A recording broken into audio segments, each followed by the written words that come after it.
Congratulations. So, We are beginning immediately we have at this begun. moment. We have indeed begun. So it begins. So, Shall we recap? on the recap, what has occurred to you all The last is... t- oh, Sorry, I was getting a message from Quinn. He said to be there in a moment. He's finishing up with bandaging up his injuries. new ones? The same ones. Oh, Uh-oh. what happened to his leg? Uh, there was a broken spring in his bed that apparently poked through the surface of the mattress, and while sleeping, Quinn's not a small guy, so he couldn't really feel it. Apparently, it started like Ah, tearing into his leg and his side and his arm. that's not good. Nope. Yeah, holy crap. No bueno. But Probably not lethal, but probably mostly annoying and painful. but Did he get a tetanus shot? probably. Yeah. But as we left off, you guys had finished up your investigation at the lake. You had encountered a Delnathian, which is a race of fish-like people that have not been seen in near past 500 years. It has been centuries since anyone has seen them. They are aquatic intelligent life forms. And incredibly powerful. They are this world's form of merfolk. Indeed. Well, one of them. Nah. But in this exchange, you learned that for some reason Nomad could speak Delnathian on a very basic level. She ended up helping you all after you removed a harpoon from her side and proceeded to heal her wounds. She brought to you all a satchel which contained orange orchid flowers, which seemed to be the absolute cause of what was polluting the lake and Or at least poisoning the water. it is the most convenient and most direct answer. And Pretty that much. she handed this particular satchel and whatnot to Tyrell, so it is still in Tyrell's possession. That it also had the mark of House Dimnova emblazoned on the front of it, as well as the emblem of the Guild of Planar Hunters on one of the straps. Which Misty recognized immediately as to who that belongs to and proceeded to go on a rant about the individual it belongs to, and also revealed that the individual this belongs to also happens to be the son of the Lawkeeper of Ashstone. And that the Lawkeeper of Ashstone may have been the reason why strings were pulled to get his son into such a prestigious kind of guild, minus the actual skill and unusual capability that he has towards alchemy and dealing with plants, poisons, and potions. It is an undeniable skill this individual has, but that they are an arrogant prick the whole time. And has even revealed to Tyrell that one such occasion of this individual being a womanizer was that he even had the balls, the gall, the absolute cojones to try and make a romantic and sexual pass at the Queen of Vanaru. Who is decidedly taken. Mm-hmm. Wow. And that she promptly reminded him of his station and put him in his place. Quite. But that during this whole exchange, Elbrig was gifted a rather unusual gift, which the significance was lost many, many ages ago, but to any of those that might still know, was a rather significant gift of a singular scale from behind her ear and was given to Elbrig, as well as a whispered spell of some kind that she placed upon it.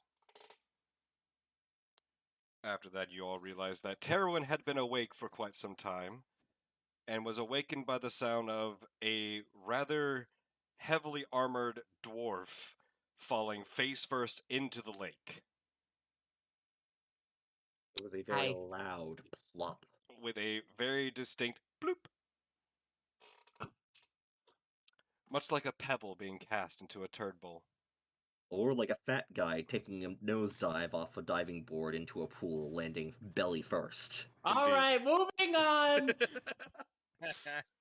But you all learned that this particular individual 3 days prior was all the way in Jerdot and had fallen through this portal that he seems to have no idea how he got there, what happened, and doesn't have any recollection of the previous 3 days while he was wherever the hell he was.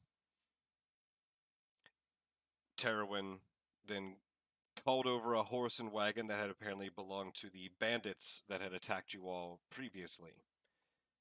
And after the water was cleansed by Mila, proceeded to load up, with your help, barrels onto the wagon or to the cart of this horse and cart to be taken back to town, where you all proceeded to then gather up your belongings, bid Mila farewell, and then began your departure. And that is where we left off.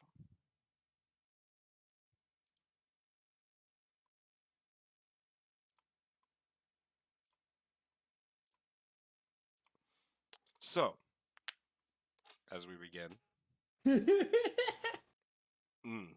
Everyone's fucking silent. yes, I know. It As we was a good begin, recap, and I had nothing to add. indeed. As we begin this today's adventure, Wait, real quick. okay. Once more. Return to the fur block and go. What the fuck? Slide that. Just a simultaneous, unspoken agreement. Everyone just turns to the Furbolg and just goes, "What the fuck, dude?" and then continues on their way. But as you were all following Terwin, it's about another 2-hour trek back to where you had encountered this unfortunate event of bandit attack that had slain the previous bearers of water to be returned to the town. And as you all begin to approach, you do still see, tied to the same tree, is the elven woman that was left alive. And she seems rather snug and fit. She doesn't seem to be going anywhere.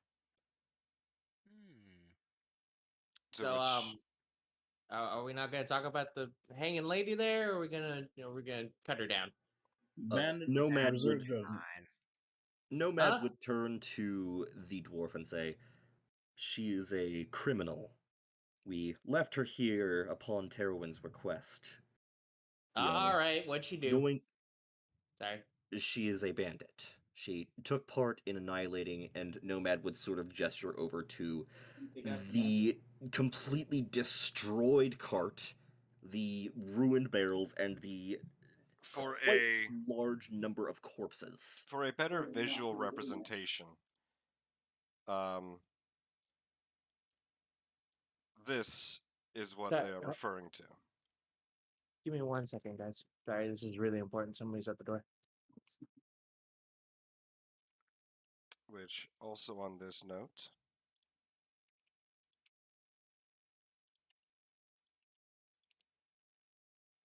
we would be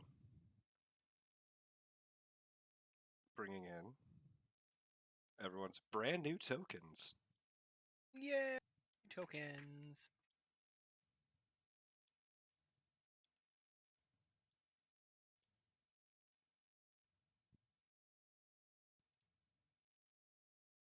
And it would be about there, meaning all of you would be right about there. I apologize. You're fine. But if you would look on Roll20, this is in fact the scene that they are all referring to. Ah. Oh. Huh. Uh. Okay. There are several dead bodies lining I'm the betweens of those rocks, as well as several smashed wagons and carts, but no horses to be really seen, and just pools of blood from the dead bodies. and she was the cause of all this. Her and several others, which Terwin takes his leave of you all and proceeds to walk up to where she is tied up to the tree. And Dawn, as this is your first time seeing her, you notice that there is a wooden plank attached to one of her legs, tied up with rope. And Clint. the distinct droppings of blood running down her leg. Uh-oh. Hmm. And you see Taryn walk up to her and kind of like kneel a little bit in front of her. And you all audibly hear him say, "So you have a few options. Option number one, we leave you here, tied to this tree. And whatever fate comes to you, let it be so. Option two, we take you into town, bring you to the lawkeeper, announce your crimes, whether you had any part of them or not, and you will be promptly executed, without much question and not terribly much trial." You see him kind of look back to the rest of you all and takes a short breath. Option three. And he seems to like get really like close to her and just locks eyes with her. And you see him kind of lean forward. You try to make amends. And I guarantee you will be spared. Hmm. You see her kind of like stop for a moment and look at the group. Look at everyone else. Look at all the blood and the now dead bodies of the other bandits, including the scorch mark on the ground from where Merrick once was. Well, Yes. A scorch mark that is about 20 feet. There's about a 20-foot Yeah, radius. Yes, about that big, centered right about there.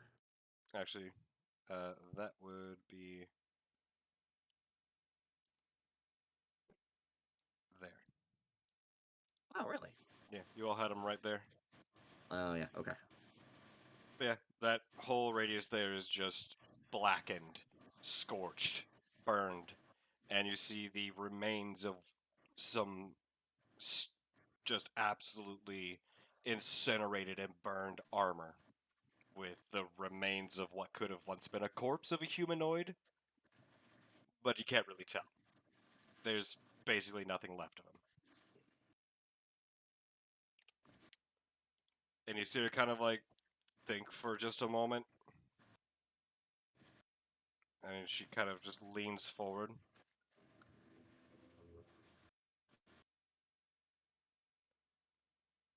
You cannot guarantee my safety.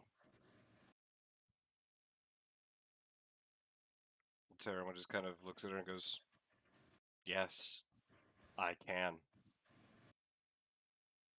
And she then kind of looks at the rest of you again and nods. "All right.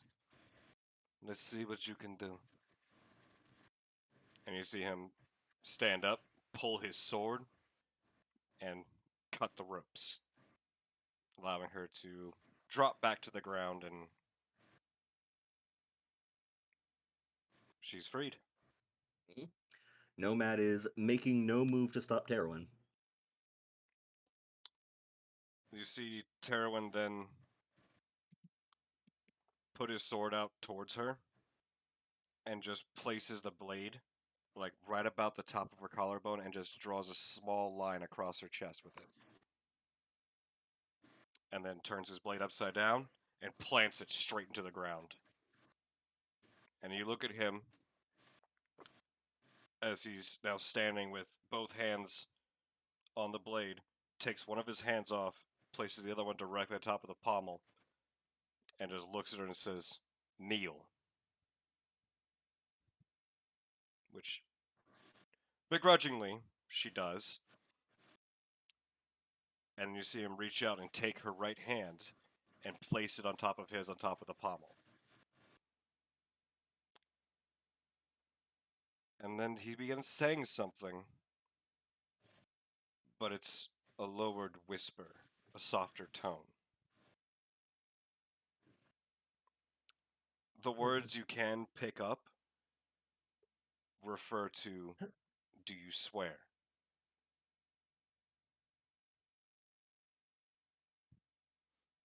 And after a bit of more chatter, you see her kind of get this really solemn look on her face, accepting her fate. And she nods, and you hear her audibly reply with, "I do. I swear." And with that, you see a momentary small flash of light emanate between the two of them, almost like a tether or a line, or like a thread, almost. And on her chest, where he had scarred her collarbone, a mark now appears on her skin. He nods, pulls his blade up, sheathes it, and then you see him reach down and physically lift her up, like Princess Carrie, like cradles her Hmm. and walks her over to you two, or to all of you. Remember, she's actually pretty hurt from last time we checked. And Her leg was injured, but she was not injured. She was not in danger or anything. She And actually maybe never die. took damage from you guys. Oh, I Yeah, thought, I Her- thought her her, leg leg might got get fucked up. Her leg wound might get infected if it gets left for too long, but No, other there than was that, she was fine. there was Tinkle over here, Tinkle all the way up there. The other body of the other scout is back here. Merrick's scorched corpse is over there, and there was another corpse there, and over here is the other male elf that Terwin put to the sword. Mm-hmm. I swear, I just thought, remember that she wasn't in danger of dying, but she took a pretty serious leg Nomad wound, and that's why we could would- track her. Yeah, she seemed to have been injured before your fight ever started. Nomad would wait for Terwin to approach, and once he got close enough, would say, "Have you passed judgment?" And you see him nod. Yes. She works Nomad. for me now. Interesting. Nomad would nod and say, "Very well."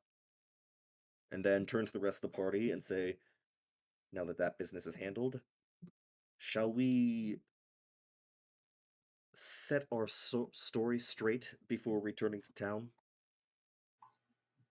We already did that. Did we not all agree there at the lake about the story we were telling? Nomad It's my would- understanding that we keep things on the how you say it down low. We basically agreed that we did not see a merfolk. Like that was the only part that was the part we agreed that was not in the story. Yes. Nomad would nod and say, "I just feel it is good to have precautions in case of any misunderstanding. For the time being, my plan is to return and inform them that of all that transpired before we arrived at the lake. And once there, upon our investigation, we found the bag containing the orchids and collected enough purified water to bring back to the town in absence of its usual caravan." I don't think we brought enough. And I mean, if you look at the cart and the bodies here, they would have brought back probably twice as much water. We're just bringing back some because you wish to be nice. We didn't actually need to. They're just going to send out more anyways. But yeah, It is as much as we can do. more than we need to. Yeah, butcher. Terwin's literally just listening to you all while just holding, like, doesn't even be straining at all, just holding the elven woman.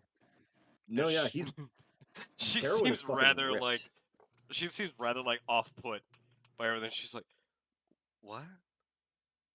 I mean, Well, The she mouth is is like- basically a non-entity in Nomad's eyes, just to be clear. Like, he had completely resigned her fate to Terwin's decision Mhm. even before we went to the lake, and he had already wholeheartedly accepted that whatever Terwin decided to do with her, that was what was going to happen. He does not care. So he does not consider it any of his concern. Like, he hasn't even mentioned it. What's happening between Terwin and the girl. He just like moved straight on to talk about the job. And you see Terwin then carry her over to the new horse and cart and proceeds to place her gently upon the back of it.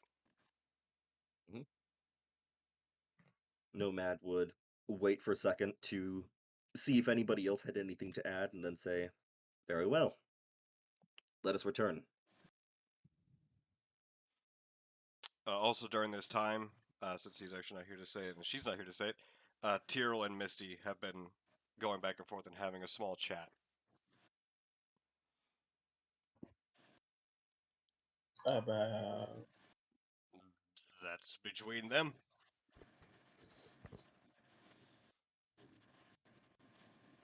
And I say that because honestly, I don't even know. okay. I was wondering if it was like something I could hear or not. Well, I think Apex might be joining us pretty soon. He just came online on his phone. Mhm. We'll see. I'll fly. But anyways, Yeah. presuming so- that there is no other business that we need to take care of, Nomad would move over to the cart and wait for the others to get ready to accompany it along with the horse back to Ashdown.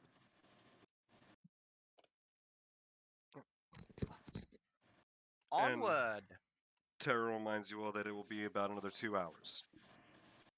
Which currently at this time it's somewhere close to being around 3, 4 o'clock in the afternoon. So you should Mhm. be able to reach there by about 6 p.m. I'm gonna take a nap. While walking, impressive. Oh, sorry. I thought we were in the carriage for a second. No, Oh, we have the carrot's full of water because someone. yeah, it's not like a horse-drawn carriage made for people and goods to sit in. It's basically a cart, like It is just a basically wagon. large wheelbarrow. It is just a cart, just a wagon. Like where the elven woman where she is sitting, Yeah. even she's kind of like scrunched up in there. Ah. Very much not see. enough room for the dwarf. There's room for 6 barrels of water and 1 small person. Which, As- looking at her, she seems rather very much malnourished. So she She's fits in also pretty an well. elf. Yeah, she's also an elf, but even by elf standards, she seems rather malnourished. She drank too much coffee growing up, so her growth was stunted. Uh-oh. Here's my question to the Orphan companion, because while we travel, I'm going to get to know the guy who literally popped out of the air. What was your name again there, my dwarven room? As Elbrick pulls up beside you on top of Samson. The name is Dawn. Dawn Durigan. Don. And you said your occupation was. Monster research and recording. Okay. So you're not an Is it- anthropologist? You're just a monster. Are you trying to build like an encyclopedia of monsters? A monster Indeed. manual? I'm trying to build basically trying to build a compendium. Compendium of monsters. And Mm. and then the armor you wear, that's just for intimidation, or are those spikes actually like functional? The spikes themselves they actually serve as both. They're both functional and they help ward off rather large predators from thinking they want to eat me in one fell swoop. Mm-hmm. I don't know about you, but I wouldn't want to eat something as spiky as I am. Nope, no, I wouldn't. I'm just wondering because I have never seen the armor before. Um, and so this is why you seem to draw different things and everything, right? For this compendium. Of course. Hmm. And how long have you been at this? Just shy of about 8 years. For about 8 years. And did you do anything before becoming what you are? I was a muscle for hire at one point. Mostly just took on Mercenary? little, mostly just to take on little odd end jobs, just so I could pay for pay for minimal food or drink, and then continue research. Mm-hmm. Um, what's your greatest monster so far? Besides the lady we just met, Hmm. because I guess technically falls underneath that. Well, let's see. Wouldn't say it to her face though. Hmm. I would say the most terrifying thing I've seen so far would probably be an owl bear mother and her cubs. That was the scariest thing I've come across so far. Okay, pretty terrifying, not gonna lie. Yeah, no, as I a mean- veteran D&D player, I can tell you for a fact, owlbears ain't nothing to fuck with. That shit's scary. Especially when it's a mama And her and cubs. it's and her cubs. Mm-hmm. Let me And tell you, this is the greatest month. Like it wasn't really. I wasn't really asking you for like a terrifying encounter and story. I was wondering if this was the greatest monster you've come across so far. not the greatest so far, but I would say I'm still looking for that one monster that'll be kind of a, I guess you would say, kind of a cornerstone in the compendium. Mm-hmm. But I've yet to see, but I don't know what it is yet. I'm still Have- trying to. You face anything greater than an owlbear and its Hmm. cubs? Oh no, I didn't face the owl bear and its cubs. The owl bear I more or less kind of warded off the owl bear and its cubs. That counts as facing. Okay, so I don't mean face and come up like what's the greatest creature you've come across to add to your compendium? 'Cause, like yes, owlbears are probably terrifying from the combination I see in my mind. Oh man. Felt like I just threw that in there. I would say so far, I would say it's that whole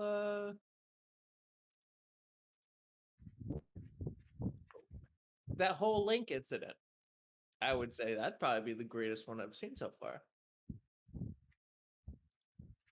Mhm. It's definitely the And, most unusual. What are your plans going forward? Because I mean, you are a kind of a random stranger you've come across. Did you kind of trying to get back to where you were? back No, home? I usually go where anything takes me, I guess. I don't really have a specific creature that I want to look for. It's more or less just I want to find out whatever creatures are on this are here in any area that I find myself in. Nomad And would kind of interject at this moment. Well, if knowledge is what you seek, we are heading to Delvi Ixnum. It is the largest archive of knowledge on this continent, and perhaps you'll find the reason why you were suddenly transported here from from Jardot as well. yes, I do hope that I can find out whatever that thing was I found on that paper. Also, That just looking like what we're so quick conspiratorially, but we're sure this isn't just a certain eight-tailed lady messing with us, right? Who what now? I'm Nomad looking would at kind Nomad. of Nomad would consider for a second and say, I don't believe so. Though she is not bound by the same rules as the others. She still has no reason to interfere in such a sudden and unexplained way. That seems like exactly her bag. Seems like exactly something she would enjoy. But I would say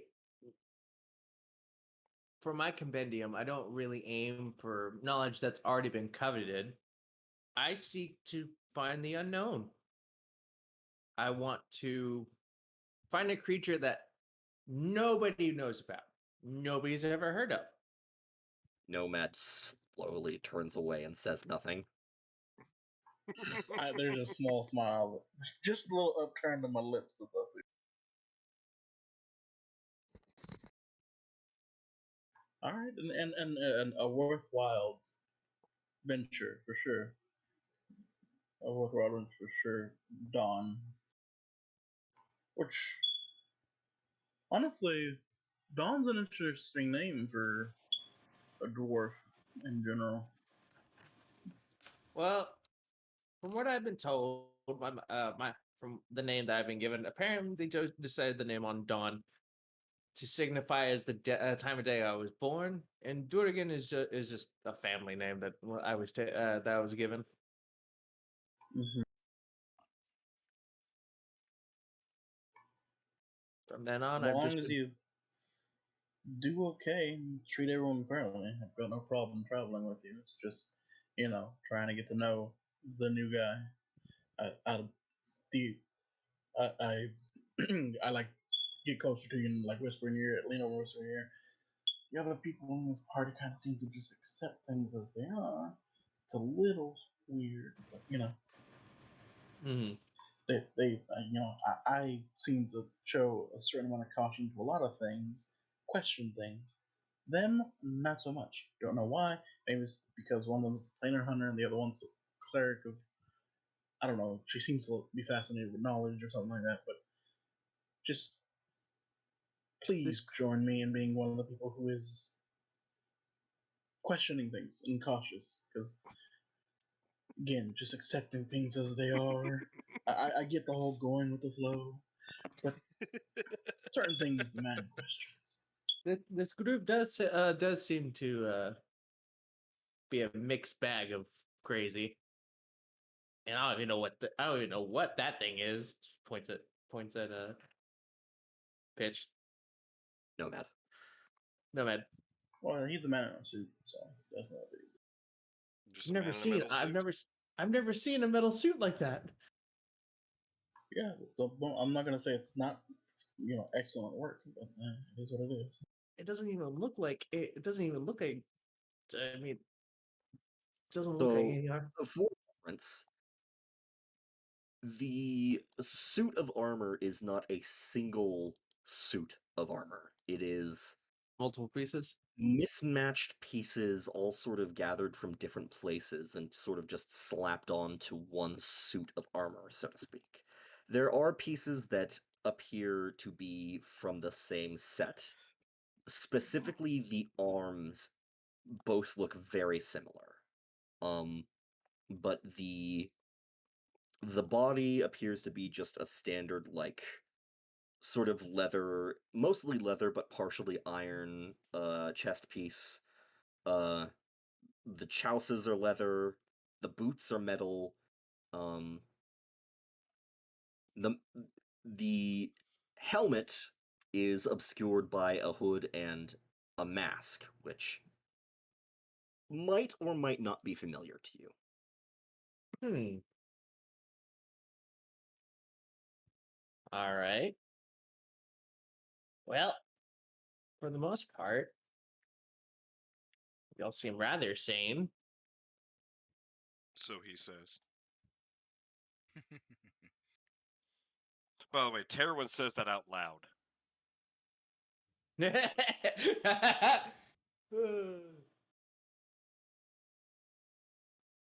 I just I mean, I'm pretty sure that what I'm about to post in memes is a perfect representation of Tyrell's mind. Uh-oh. Hmm. My head is a dumpster fire, and you are a raccoon with a gas can.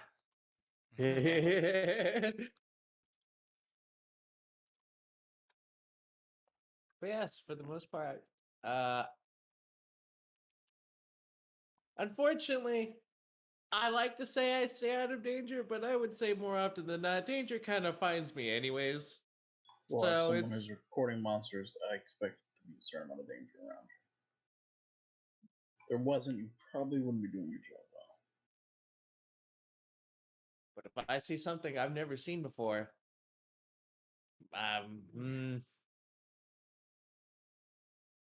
it's getting. I'm hoping I can get to record it, and hopefully not die along the way.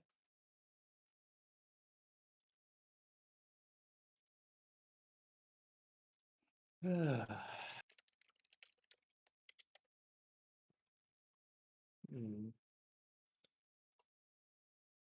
Anything else? No, honestly, he's still trying to just. I'm still just trying to observe how the whole dynamic of the team or group, trying to figure out what's going on with the cat lady, trying to figure out what's going on with the man in metal suit, trying to figure out what's going Well, on in general. for the sake of the cat lady, Uh-huh. in the case of the Tabaxi, she wears a particular set of armor as well as has a bangle on her tail with a particular insignia. And she explains that she works at Delviixtum. That's where she resides. That she is a student of the Archkeeper, who also happens to be the Queen, and that she works there as a seeker, as they are called in the archives of Aster. Whereas her job to go out and try and find any books, records, magical items and artifacts, anything of like historical or like knowledge based value, to claim it by any means possible, and then to bring it back to Delviixtum to be cataloged, researched, studied, and whatnot. But that is Got you. her job as a seeker.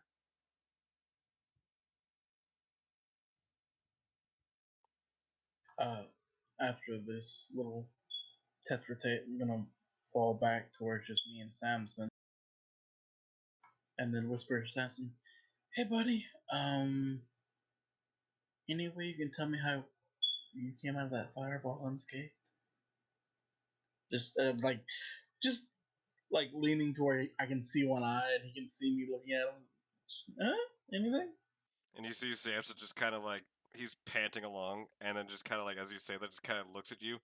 And this is the strangest look you've ever seen. It is a rather confident and slightly cocky, just kind of glance at you, where you can almost feel the grin behind it. It's the grin that a dog gives you after you walk in on him having destroyed one of your pillows, and he doesn't feel guilty at all, so he's just like, yeah, I did this. It's a good job I Quite did, right?" literally, the shit-eating grin. Basically, Yes. yes. Eh. Basically, it's the, I'm a good boy Mhm. look.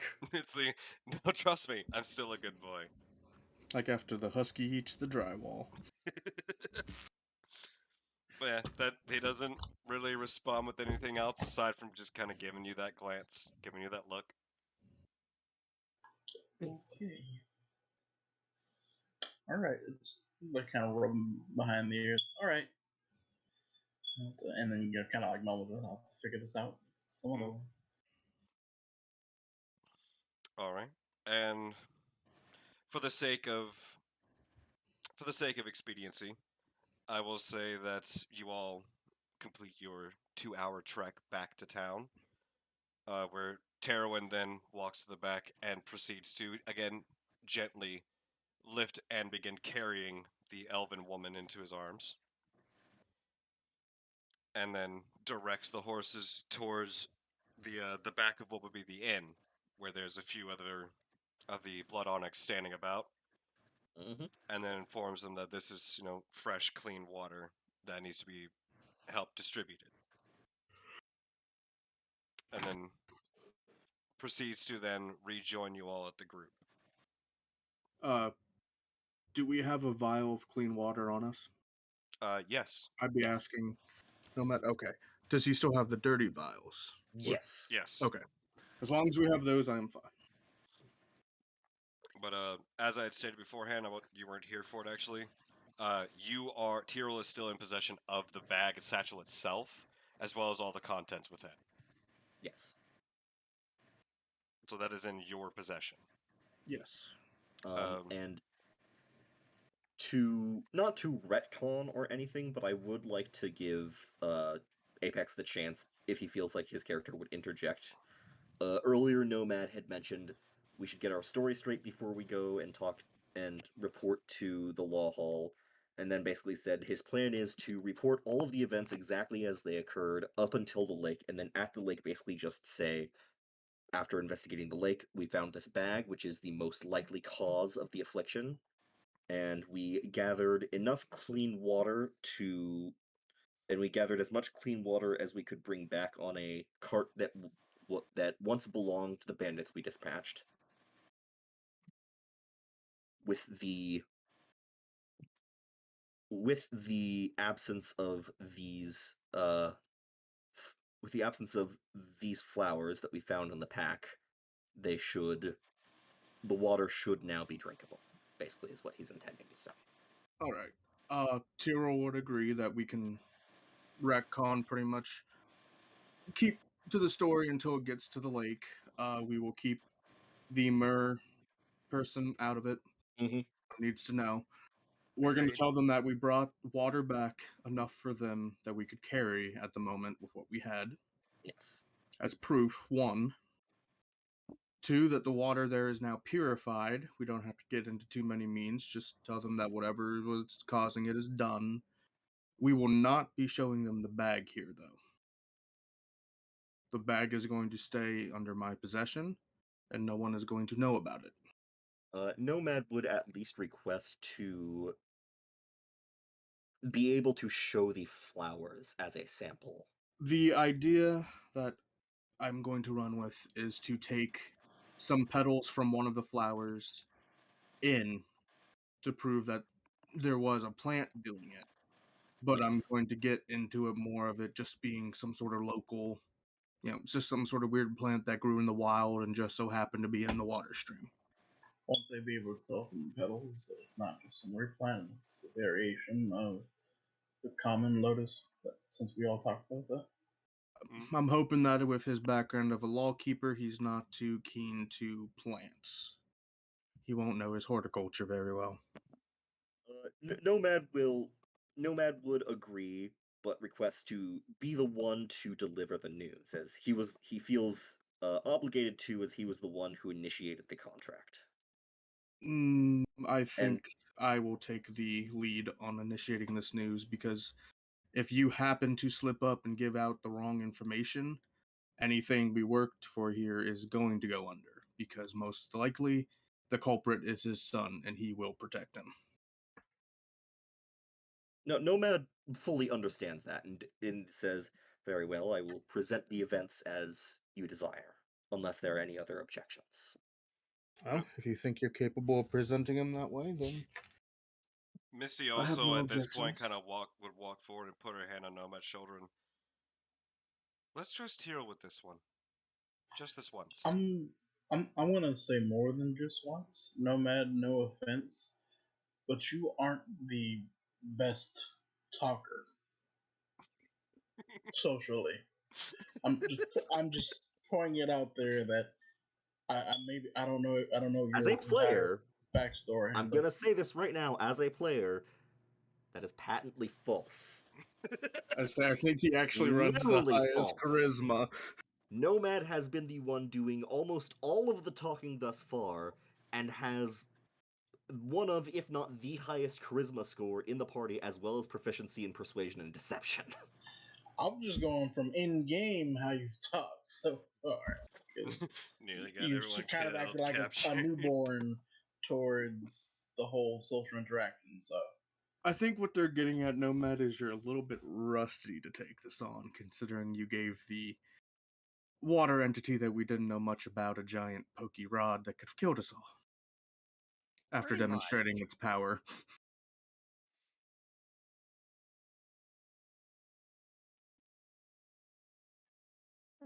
Whatever. I'm I have not saying objections. you can't I'm just display saying it. I have objections to this as a player, but Nomad would want to be the one to deliver the news, but if Tyrell insisted, then he would back down. I would say that Tyrell wouldn't be against it, but he has to be there with you and is going to interject at any moment if it seems a little iffy. And That's Misty at fine. this point, like seeing like everything, she goes, "Nomad, you are, how to say this? You are very honest, and sometimes that's not the best method."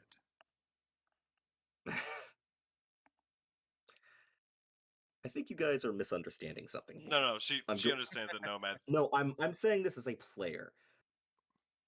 Yes, Nomad is honest. He does not tell lies pretty much ever, but there is a difference between lying and withholding information. And Nomad understands that very well.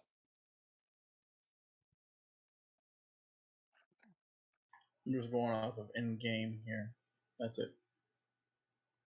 Okay, it's up to y'all.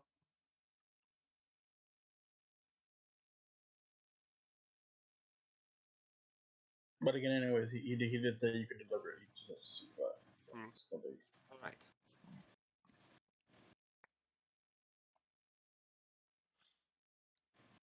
So everybody all set? I would say we're good to Indeed. go.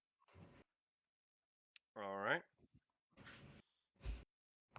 And as you all make your way back into the town, Terwin has the elven woman in his arms. Mhm. And as you're all progressing in, you are greeted by a small human girl with very small rectangular glasses who seems to Ah. be feeling significantly better.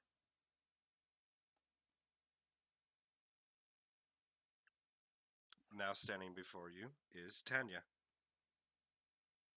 Oh, somebody looks like they're doing better today. Yes, thank you. And she literally walks over to Elbrig and thanks him profusely and hands him back the water skin. No problem.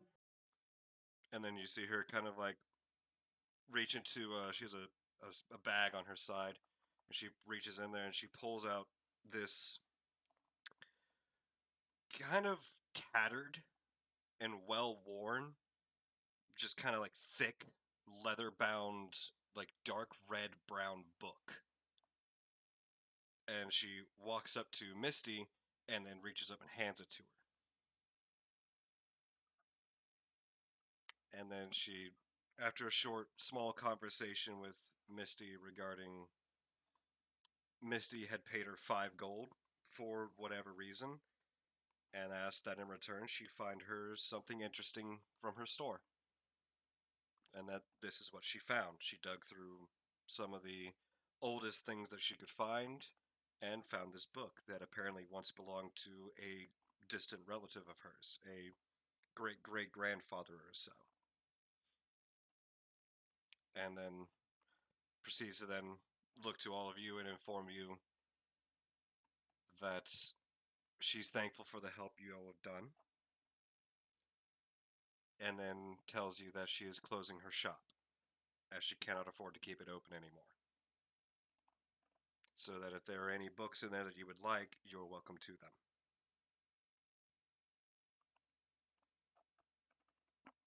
Yeah, okay. I'm coming with you to the shop then.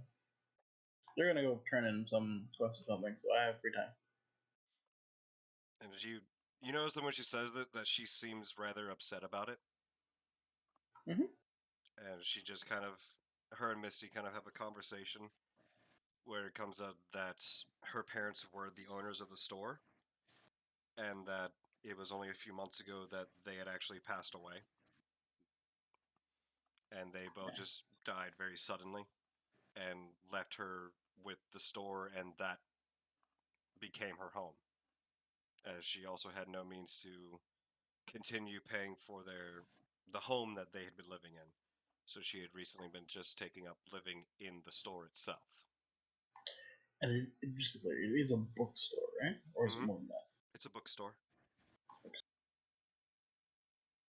And that here recently that business just hasn't been enough to keep the store open. Like she wasn't making any profit. She was barely making ends meet there. But that with the gold that Misty gave her, that she was able to afford a horse and a small cart that she could use to take somewhere. And just to be clear, how exactly old is this small child? Based on her appearance, she looks relatively young. And when asked about it, she explains that she's 14. So basically almost an adult anyway. It's no biggie.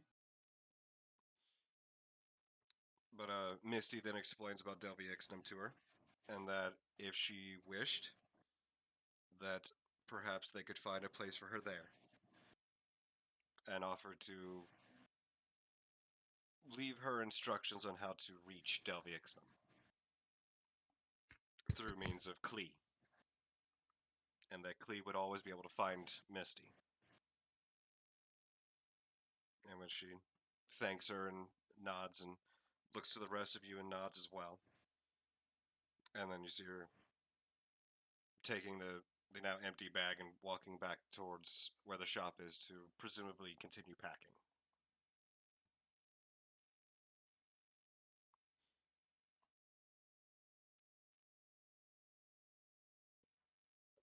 And with that,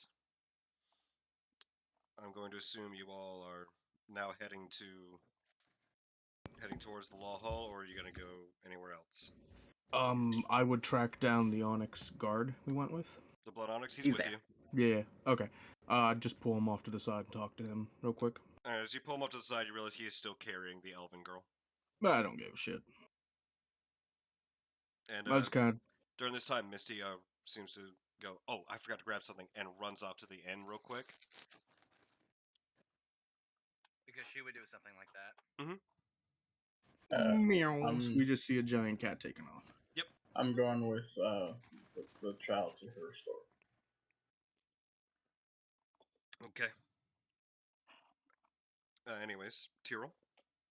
All right, I pull him off to the side and just kind of talk to him real quick, and simply gonna start by asking, do we need to have you present for us explaining what happened for proof to the lawmaker? And you kind of see him like look at you, and both him and the elven girl like meet eye contact, and then both look back at you. It would probably be preferable if I were there. All right. Just want to be sure. So we're going to are you pretty much able to follow our lead on any story that we come up with? You see him just kind of look at you and give like a raised eyebrow. I will support your story 100%. All right. That's all I needed to hear. And I will also just reach out and hand him, I want to say 10 gold. And just Alright. tell him, He pretty did much tell us thank not you to do for that being. last time. He said not to mess with anything on his pay. He never said I couldn't simply give him a tip for being helpful. You see him kind of look at the girl, take it, and then look at her, and just puts it in one of her pouches. Fair enough. Still weird. As long as he gets the idea. Mhm. I just, shake my head and just say, as long as you understand. And you will all then proceed into what would be the law hall. Before walking fully in and all that, I would pull out the patch as long as no one important is around, and just pluck a couple of the um, Petals. petals off. Mm-hmm. Also, is the cat still here, or did she like take off? Take off.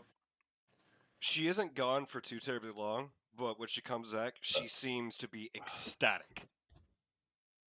All right. Well, when she comes back, I would hand the bag to her for now. That way, it's not on my person when I'm in there. Okay. And you I just see need her the petals. take it and kind of like puts it over her shoulder, but kind of like tucks it underneath her armor Mm-hmm. so that it's I'll just tell out her. of view. Yep, just keep it for now, just in case. And she'll nod, and she still just seems like she seems to be beaming. Like she just seems super fucking happy. I will question it later. Mm. And then I'll just turn and check with Nomad, make sure he still has the good vial of water and the bad vial of water. Nomad has the entire duffel bag full of vials. As long as you got something. That's Which have all I also need. been meticulously labeled. Mm-hmm. Oh, hey, look at that. All right. And minus Elbrig, you all proceed into the law hall. Yes. All right. And as you enter in, you now see that there's still the same number of like dwarves and gnomes that have been wandering around since before you left this morning. But they're now adding the occasional like human dragging their heels. Just the overall mood is just bleh. But everyone seems to still be going about their business. The gnome is still there at the receptionist desk, which you can tell because you can just see barely the top of the head. Nomad would approach and say, "Greetings." You see him just kind of, shuffle a few papers around and then, yes, you're back? You're back. And it gets like Nomad this would, really confused look like, you're back? Nomad would nod and say, "We have concluded our investigation. I believe that everyone will be pleased with our findings Mm. and the results." You see him just kind of nodding. Yeah. One moment. And you see him just like, the chair doesn't even like shift, but he like grunts with some effort and like leaves the chair, and you hear like the thud of his feet hitting the ground, and you see him just scuttle off around the corner. And then like you're all just kind of sitting there quietly, and Terrawin is still holding the elven woman, and I just find it so weird how they walk. Like they seem to be moving a lot faster than they are. It's really strange. Yes, that seems strange. Not holding a person on a sword the entire time. No, I mean, I have to agree with him. That does seem pretty strange. Mhm. You'd think they'd clear more ground that way. Yeah, right? But no, it's the same pace. It's really weird. Interesting. And the elven woman's just like, oh no, you're all idiots. And a few more minutes come back, or a few minutes pass, and the gnome comes back, and then you're not sure unless you like actually look over the desk as to how he keeps managing to, remount the chair, but it does seem I to take a assume little he bit of just. effort. I assume he has two coal bolts that just stack on top of each other to give him that extra lift. And if anyone would actually lean over, there's like a small like little like step ladder on the side of the chair. I like my idea. I assume he has coal bolts. I'm gonna leave it at that. And he just kind of, I like the cool idea too. That sounds pretty funny. Lucky Berdimnova is on his way. He should be very pleased. Before he gets here, did you manage to find what was causing it, or were you able to also solve the issue? We have both identified the cause and removed it from the lake. Oh, so it was the lake. It was the water. Nomad would nod and sort of reach into a pouch and pull out one of the petals and say, "We believe it to be the result of this. Hmm. They were flowers that seemed to have been in the lake for some time, rotting and spreading whatever toxins were inside. After a thorough investigation, we removed all of them and gathered as much clean water as we could to bring back. You see the As gnome kind of reach his hand out towards the flowers. it's just the like one petal, but Nomad would go ahead and hand it over. And it's a gnome, so obviously it's a handful for him. Mhm. And he just kind of like messes around with it a little bit, like feeling the texture, and then kind of like sniffs it. And then you see him get like this very odd look on his face, and he goes to say something, but as he does, you hear the lawkeeper Demnova, approach. Mhm. So I hear you have returned successful. I am to Nomad gather. would Nomad would nod and say, "We have solved the problem of the water." And as you guys kind of look, you see the gnome just kind of like close his hand around the petal.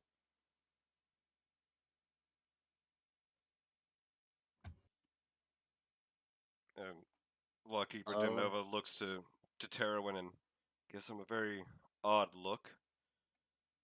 And it seems, and looks over towards Dawn as well. You have also picked up some new members. I'm sorry to say the contract was only for those of you that were here prior. What you do Nomad with it nods. afterwards is up to you. Nomad nods and says, "I fully understand." You see him kind of nod. So, what seems to be causing our town such terrible, terrible troubles these last several months? Nomad, I didn't manage to say this because you were going on. I didn't want to interrupt. Nomad would probably be interested in what the heck the gnome is doing with that flower and like why he seems so off about it. Yeah, He I second probably that. has an understanding of what it is, but he's hiding it from the lawkeeper. That's that's Yeah. what I'm thinking. He closed it as soon as the Lockkeeper came by. I feel like that's signal enough to know that he doesn't want the Lockkeeper to know about it just yet. 11.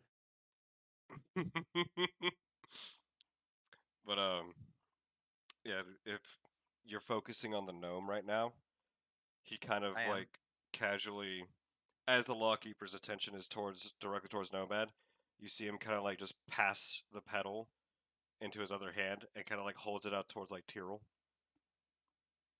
Grab it. Yep, and then just wipes his hands on his pants and just like nothing happened. And the lawkeeper says, "Well, this is great news, but can you prove it?" I would. Nomad would nod and pull out the vials from his duffel bag. Not too many, probably like 5-ish, and would proceed to explain, "These two are vials that I retrieved before we left from the inn that we are staying at. See If him you nod. observe closely, you can see that the water is tinted." And then he would motion to another two, to the next one. This is one that this is a sample I took when we first arrived at the lake.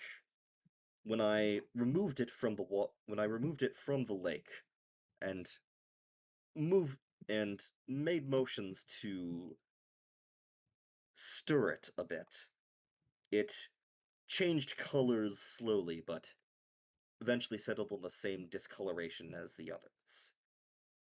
This one, and he would motion to the next one, is one that I took several minutes after the substance was removed from the lake. It has a slightly fainter color and took longer to demonstrate the tint in that is found in the other samples. And this, and he would motion to the last one, which is just a vial of water, is untainted water. See him kind of like look over. So, and something you guys probably haven't noticed before, aside from this man's odd demeanor, is that he has very prominent yellow eyes. Not like floating with urine kind of, but like his eyes themselves are actually like golden yellow. And Like, does he have a pupil? he does indeed have a pupil. Okay, just want to make sure whether it was solid or not. And he kind of just passes the eyes up, and for the first time really like gets a look at Nomad, and you see him kind of like shudder a little bit, and then you said there was a source, a contaminant, then. Nope. Nomad would nod and say, after a thorough investigation of the lake, these, and he would pull out another one of the petal, these flowers were found within. We removed all of them from the lake. We believe that they are a hybrid between two kinds of orchid that have effects that match the symptoms of the people in town. You see him kind of get a little bit closer, and orchids, you say? And Nomad he's just would locked on you. Nomad would like sort of just look at him for a second and then down at the petal and then back to him and say, I am unsure of the particulars myself. It is not my area of expertise, but it is what our friend told us based on his knowledge, and would glance over at Pine Grove. Yeah. Yep. I sit there and I nod. And you see Lawkeeper Dimnova look at the petal in your hand, and then his brow kind of furrows. Did you find anything else?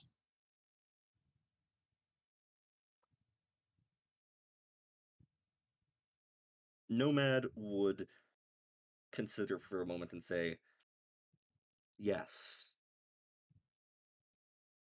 You.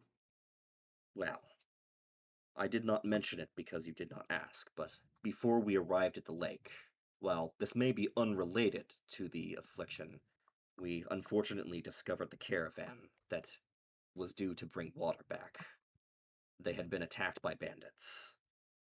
You I'm see afraid his no one demeanor survived. kind of shift a little bit, almost relieved. And then a look of concern passes over his face again. Were there any survivors? Nomad would shake his head no.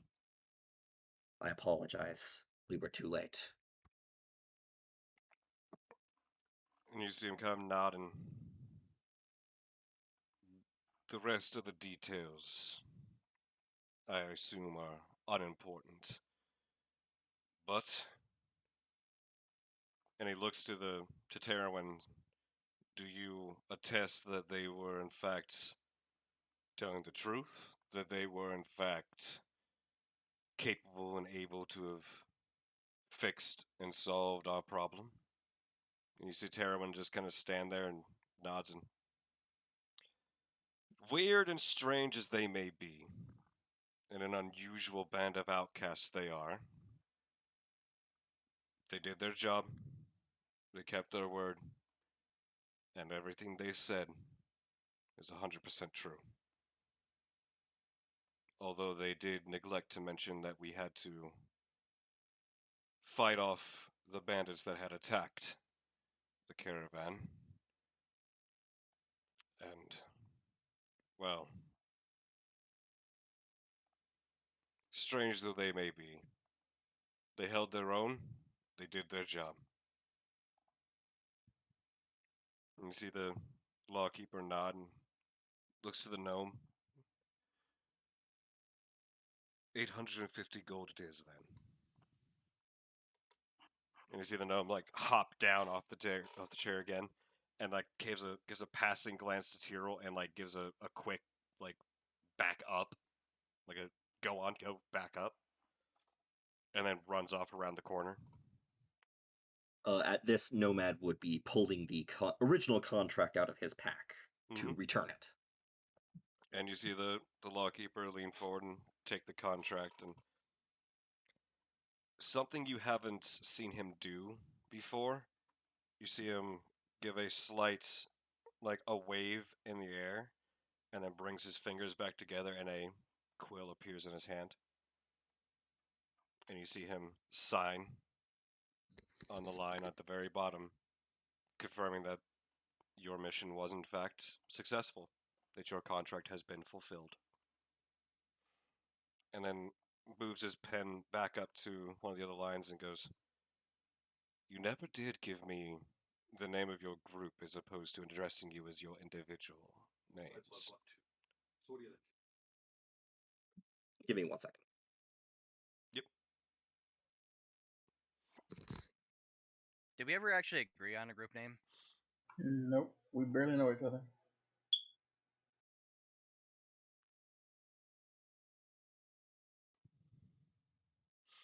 And you see Tara kind of like noticing this little bit of, oh, Sorry about right. that. That's fine. Nomad would ponder for a moment and turn to the rest of the group. And then sort of ponder it for a second and say, "For now, we're just wanderers." The Misfit Wanderers.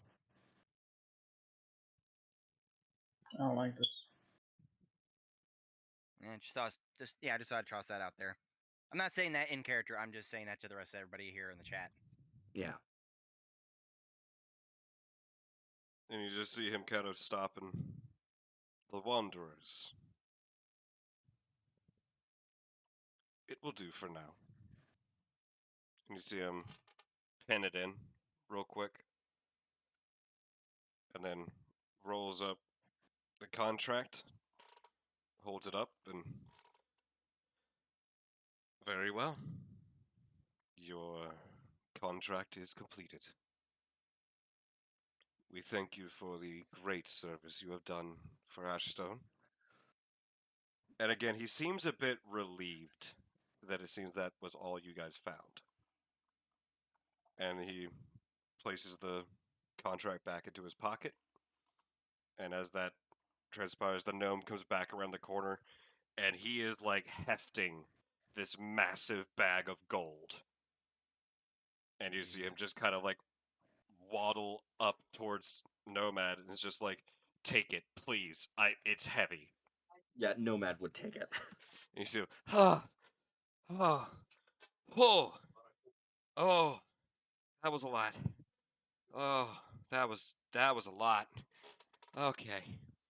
And you see him kind of go to turn back around, and you see him Tiro stop. only has one question. Okay.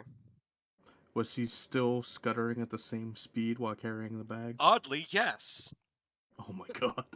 Holy You shit. just kind of see me nudge the Terowin and just be like, just kind of looking at him and like nudge my head to look and just be like, just real quiet.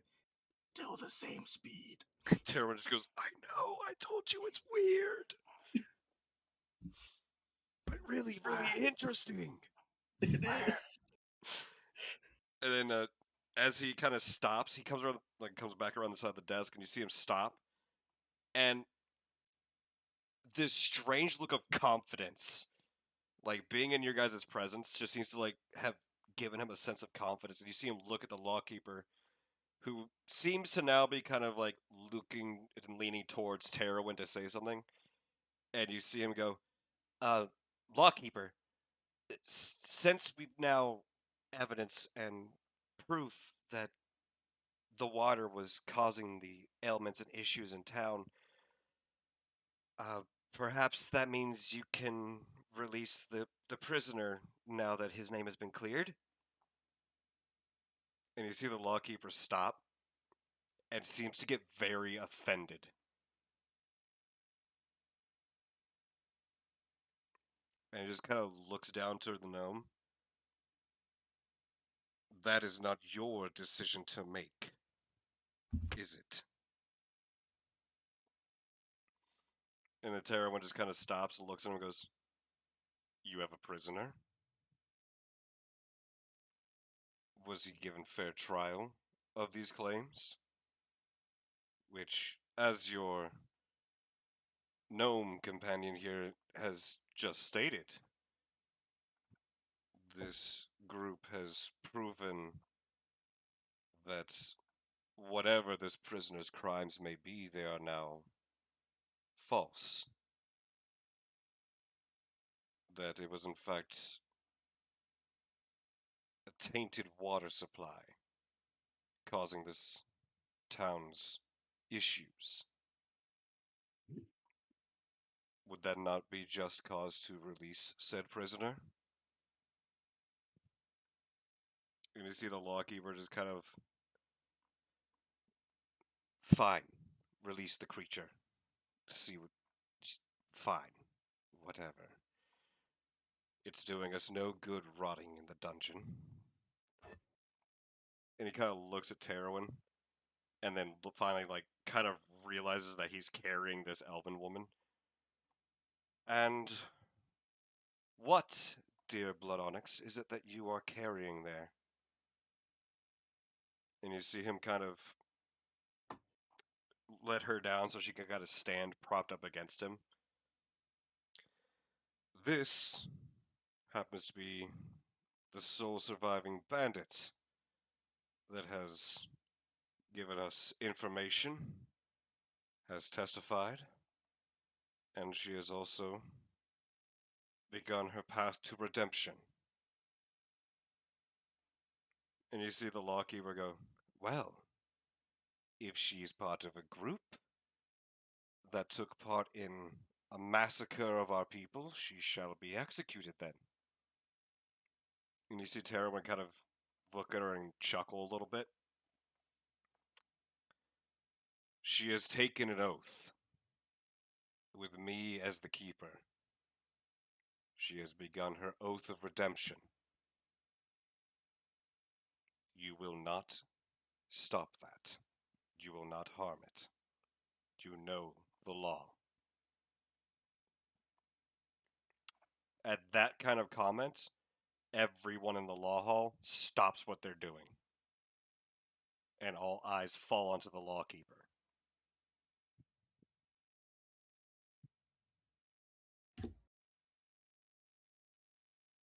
And you see him visibly become angry. If she took part in killing our people, she shall be executed. Oath or not. And you see him kind of like step closer to Terwin.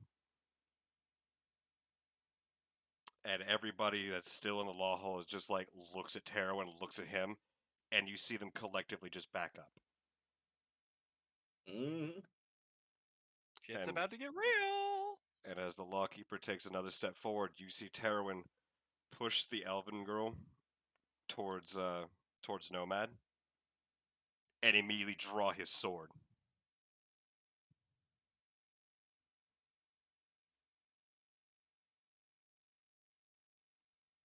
The lawkeeper stops moving at this moment and just kind of like stares at Terwin. And Terwin points the sword at the lawkeeper and goes,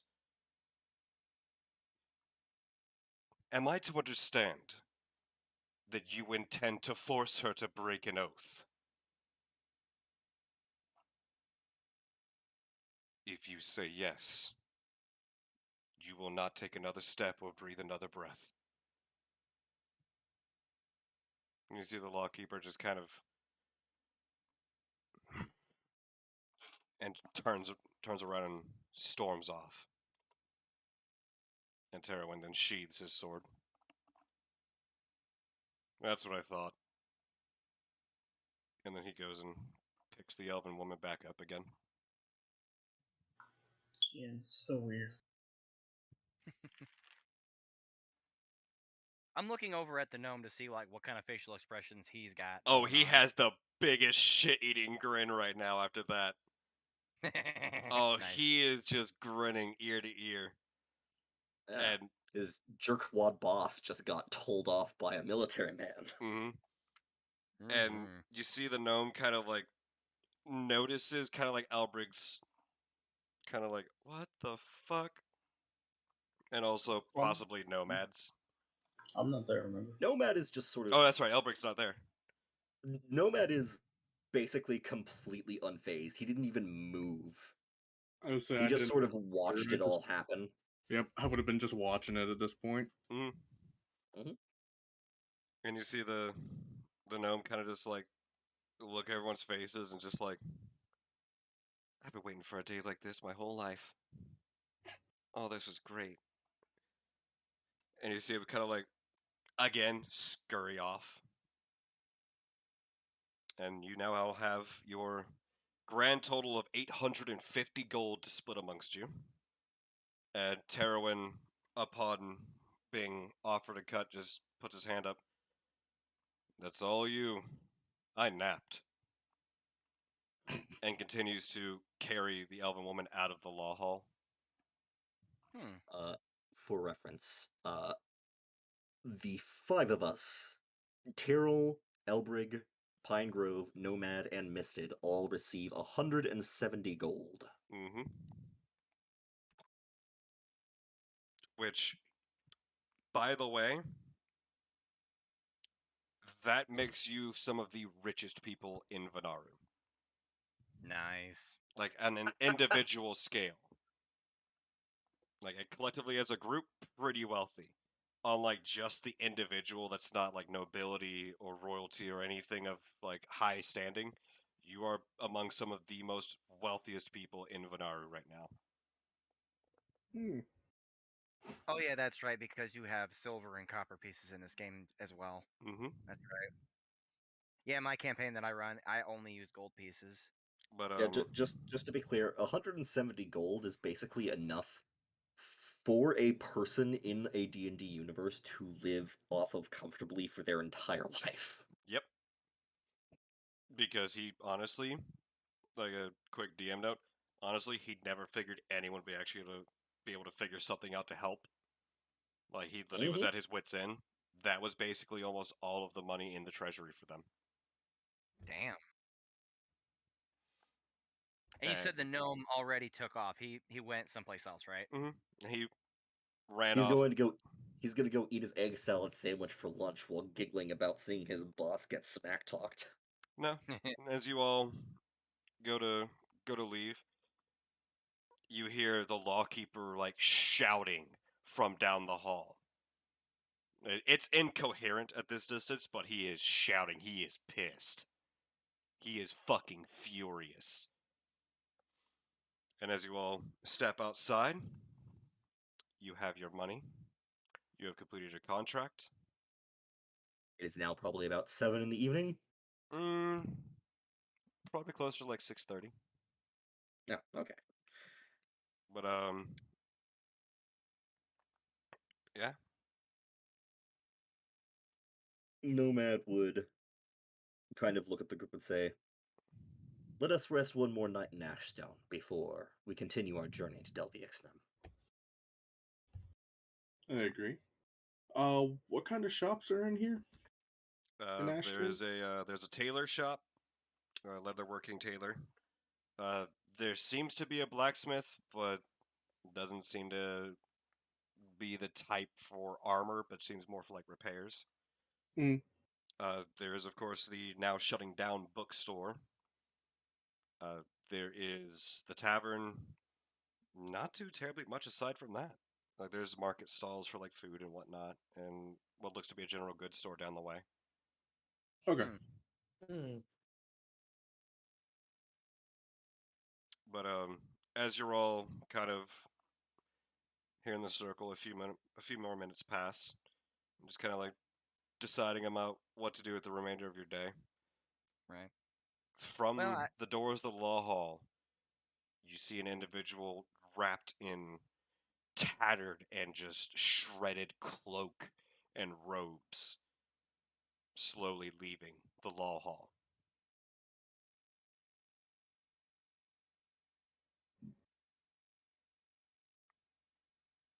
The prisoner they mentioned. Prisoner just walked out by himself. Mm-hmm. Looks to. And you Huh. also notice this individual does not have shoes. Although he does seem to have a medallion around his neck that has a particular insignia or symbol on it. What check is it? This would be history or religion, your choice. Nomad has no idea. Looks nifty. Neither do I. Also looks nifty. The rolls tonight are not great. Hold on, I shall try my hand at this. Okay. What are we rolling? What are we rolling again? History or religion? It looks pretty. It does. It looks really pretty. You know what? If we get another roll under 10, I'm calling it we're cursed. We're cursed! Yeah. We're cursed! Okay, with the 9s, it does resemble a crown's symbol. Oddly, but it resembles something familiar. Just can't quite put her fingers on it. Since I know she'd want me to fucking do it too. Let's see. Let's see. Hey, big money, big money. Yep. And... Oh! What the fuck? And of course she's not fucking here. No, Oh. she already told me that she'd want me to roll for things like that. Okay. But yeah, still. But yes, Up with there. a 21, your resident expert on these things explains that that is the insignia for the Crown of Peace. That they are a collection of individuals that are not necessarily holy men, but they are very much monk-like and very much Nomadic. do no harm. They are very peaceful, non-violent. That it is their goal to be diplomatic and find resolutions without the need for conflict, competition, or bloodshed. That an agreed upon conclusion is the conclusion that will stand the test of time. That is their belief. And that for whatever reason this individual was imprisoned and was referred to by the lawkeeper as a creature. Any distinguishing features that we can see other than wearing something tattered? For that would be a perception. Alright. Let's see if that roll broke the curse. Okay, a 5 and a 15. Pine Grove. Yeah, it looks really dusty. Like, Very yeah, indeed. it's just, oh man, that thing looks like it's my been in God. shit for days. It's terrible. For Nomad, you realize that both of this individual's arms are completely bound in what looks to be like hide or leather, including like gloves, and very tightly fastened belts or like locks of some kind on both arms, heading and looks to be all the way up to the shoulders.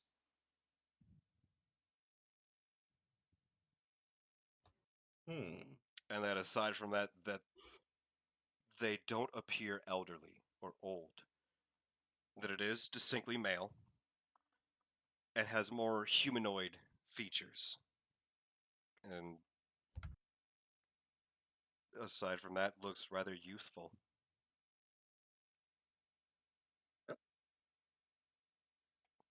Curious sight to be sure, but Nomad has no reason or real overall desire to discover what that individual's life story is.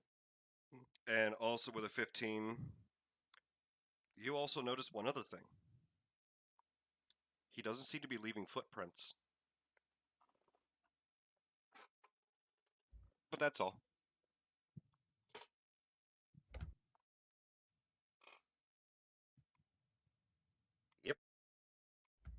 Nomad is going to start heading back to the inn. He has a lot of stuff to write in his journal. All right.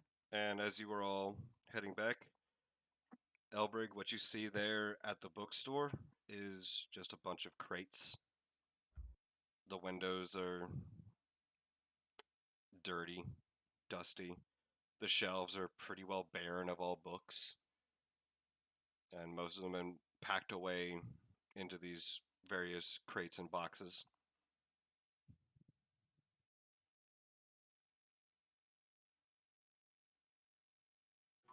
All right. Well, time to see if there's anything interesting in there that relates to magic or the afterlives. Go ahead and roll an investigation check.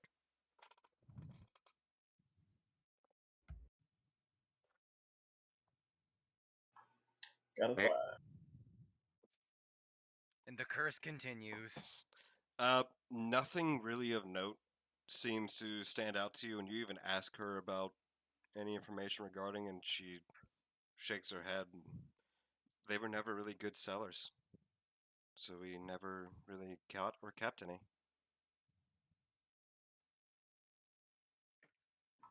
What did so well?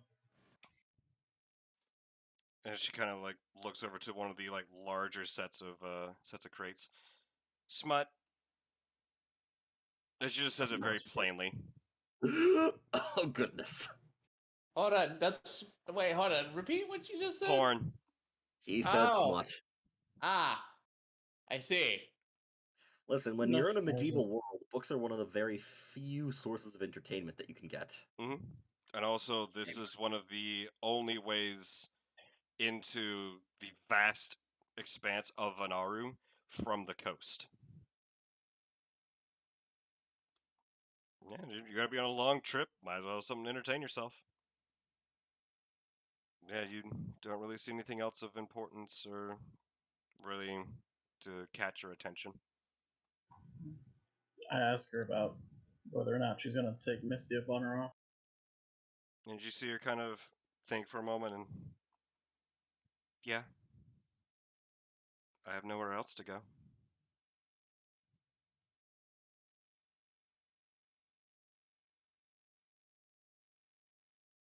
And she just kind of seems really, really sad about that. But she continues packing. Is that like when you say you got nowhere, like you're just going because you got nowhere else to go? Like if you could keep the shop, would you want to? You see her think about it for a moment. No. I'd want to go. Too many bad memories. Understandable.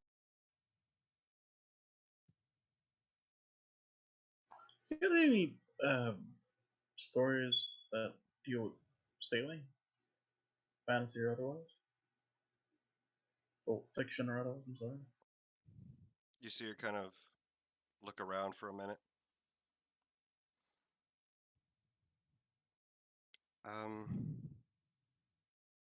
I'll have to look, and if I find any, I'll bring them to you. I mean, I think I'm gonna stay here and help you pack. It's basically what I did back at home, anyways. I can help things move along. It'd be nice to do something mundane versus all the recent excitement I've had to endure. She kind of chuckles and, thank you. So you're gonna stay and help her for a while? Yes, and relax because I'm not doing anything dangerous or having people shoot things at me and stuff. All right. And everyone else would be heading to the tavern for whatever? Actually, before I head to the tavern, I wanted to head to the leatherworking shop to see what all might be for sale. All right. So basically, I'm off for a little bit. I will say that for right now, we will take a short break. Take about Okay. 10 minutes. I and I will see you all back here.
table, pulling out his journal, and writing furiously. All right. Since you all will have this downtime, uh, before we get to Pine Grove, Tyrell, you had mentioned that you were gonna check on why Misty was so excited. It seems that she has received a letter, Oh boy. Okay. I will and inquire about said letter. she's there with the collective of you, and I'm gonna say this before Pine Grove goes off. Mhm.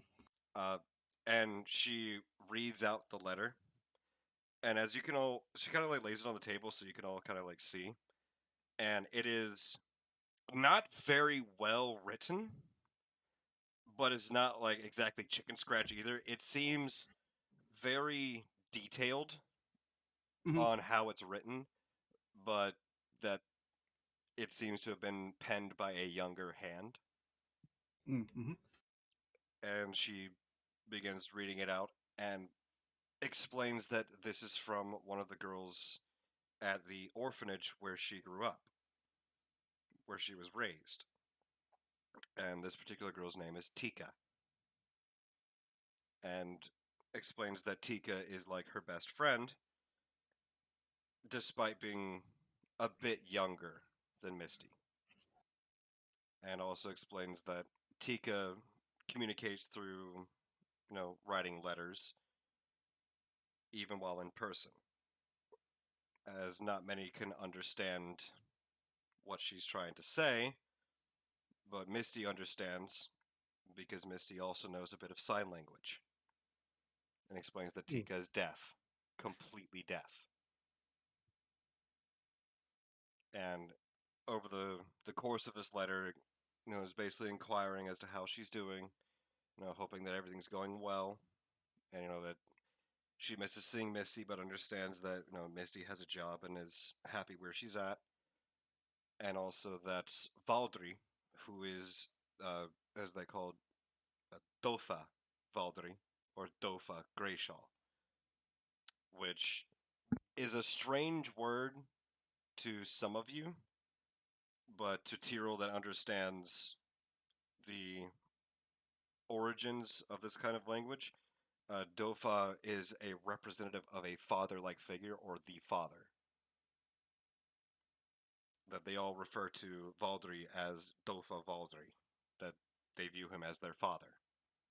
Okay, I was about to ask whether you meant father like figure as in an actual father or father as in a holy person. More the father figure, not a man of the cloth, but instead of as a Mm. father, like a figure, like a dad. Mm. But and she explains that over the course of this letter that they are making another field trip from Stone Talon Peak to Delvi Ixtum to come visit her. That it's Valdry and many of the other children that they are coming to Delvi Ixtum, and that they will be there within a few days. So she's really, really happy and really excited because she gets to see her father and also gets to see like all the kids and especially gets to see Tika. And then she begins to kind of gush and go out a little bit about how she wants to help Tika achieve her dream, and that despite Tika's deafness, that Tika has a dream of joining the Valkyr. She wants to be one of the Valkyr, which is the Queen's highest guard, and that she wants to try and help Tika reach this goal however she can. But also that Tika is very, very gifted when it comes to how mechanical things work and engineering. She is able to put things together and build things even at her young age that many people would have to take years of study and practice to even just begin to figure out. And her big thing right now is one of the things about the Valkyr is regardless of the race, somehow they always manage to have wings that allows them to fly. And so her current thing is that she's so enthralled by the idea of being a Valkyr and having her own wings, she has begun designing ways to build her own wings. And it has put her at risk many times of injury as she has been testing out her prototypes. Some to, relatively good success, and others to relatively poor failure. But always seems to come out of it with a new sense of what went wrong and how to fix it. And that she just seems really excited about seeing her little friend again.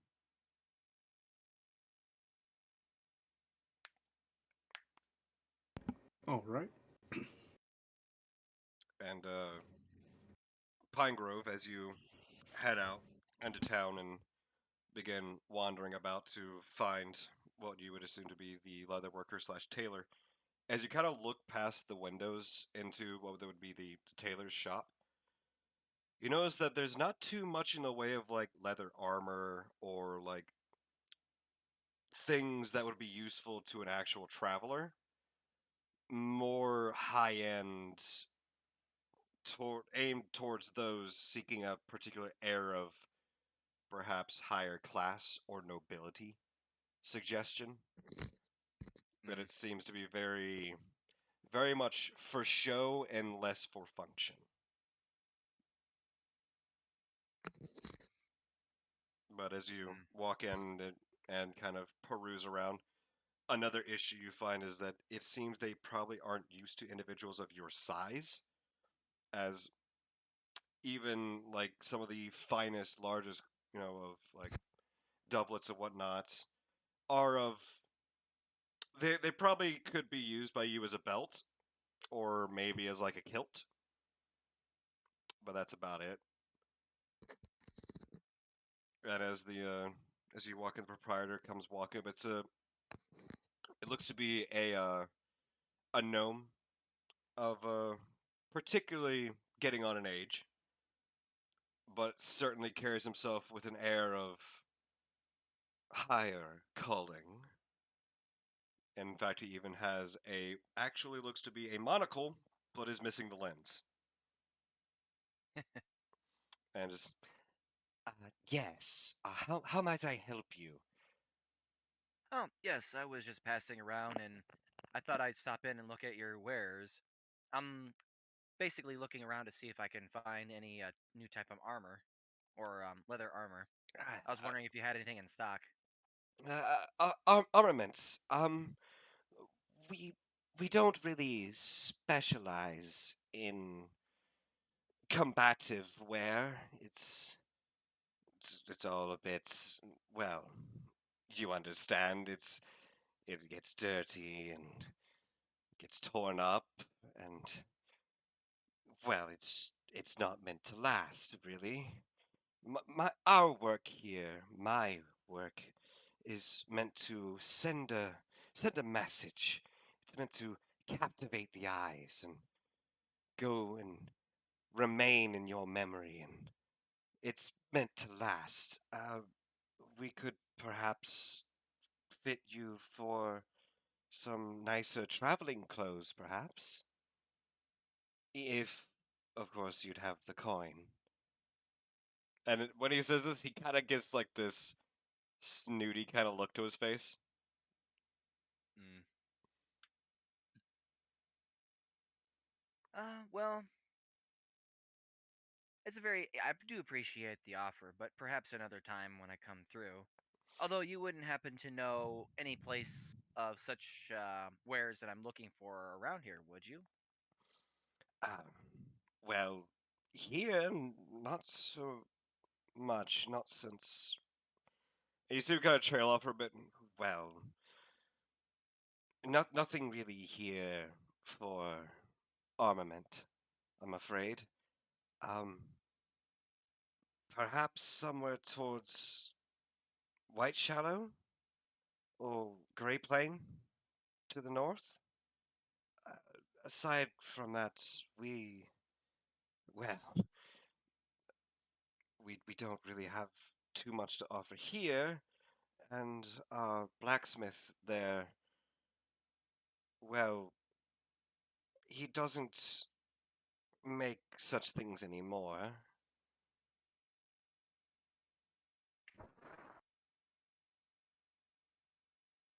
Well, that's unfortunate, but it's understandable. I happen to notice you're a gnome. You wouldn't happen to know the other gnome that works over in the law hall, would you? You see him just kind of like give you a blank stare. He... I'm sorry, I that mean, no that must offense. be a joke. Oh, no, no, I'm sorry. I meant no offense. I was just wondering by chance if you did. We've met on occasion, here and there. But aside from that, not really. Why? Oh, no reason.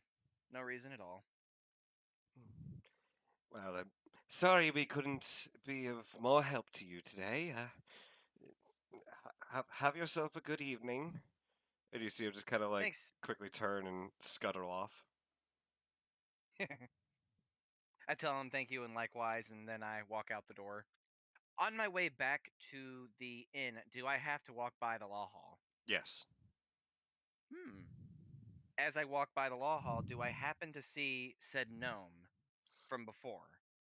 Like, Um, do I hear him, see him, anything? if you go into the law hall, probably. Ah, okay. But outside the law hall, no.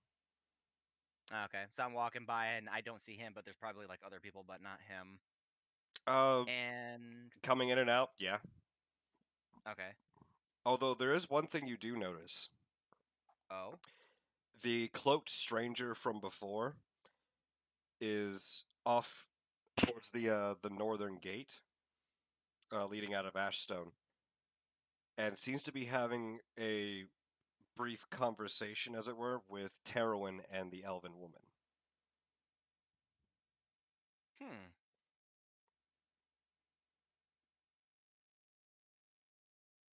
But can't really overhear anything.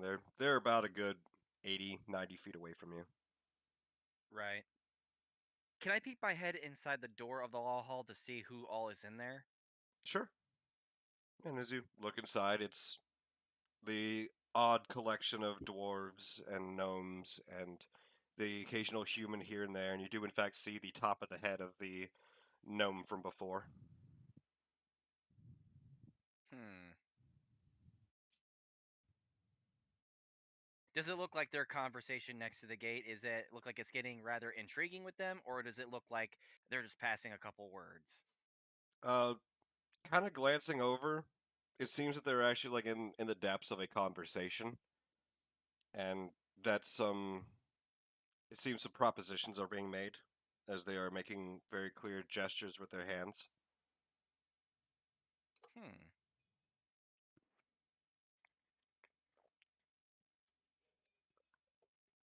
Describe the hand gestures. Jerking motions. Ooh, baby.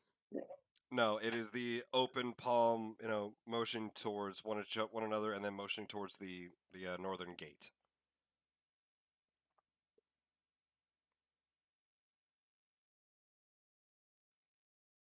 Hmm.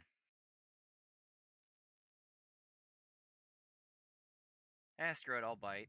I'll try to maneuver my way over closer to try and see if I can hear what's going on, but I'm gonna try and stay out of sight. We're gonna Like say try to blend in with this. the. Oh, jeez. All right, roll a stealth check. Oh, here we go. Let's see if we can break the curse, you guys. Okay, so you Not rather terrible. successfully Ah. make your way closer, avoiding any obvious detection by them, and you do manage to creep around some back alleys, real like stalker of Paris type creepy, and just this enormous furball just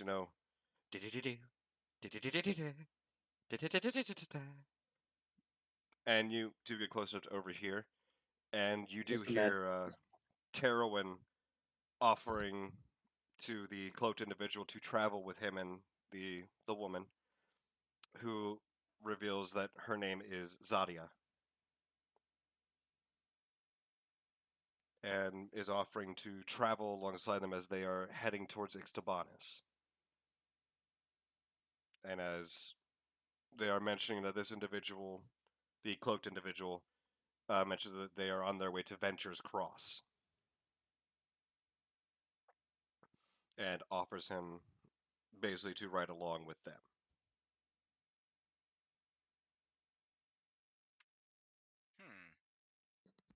I've left a live feed of Pinegrove sneaking in the memes channel.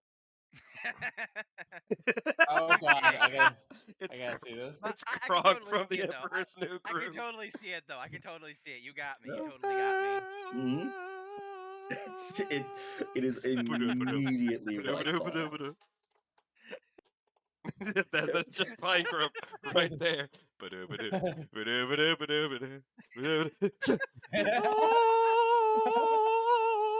Oh my gosh. Just that was two good. blood onyx go walking by, like motion each other, like, what the fuck is he doing? And they're just like, never mind, we don't want to know, and just keep walking. Our merchant walks by and is just like, nope, it just turns around, goes the other way. Oh my gosh, I can't stop laughing now. Oh, that was too good. It's like so accurate. Very it much so. actually is. It is. You totally got me. That was completely accurate.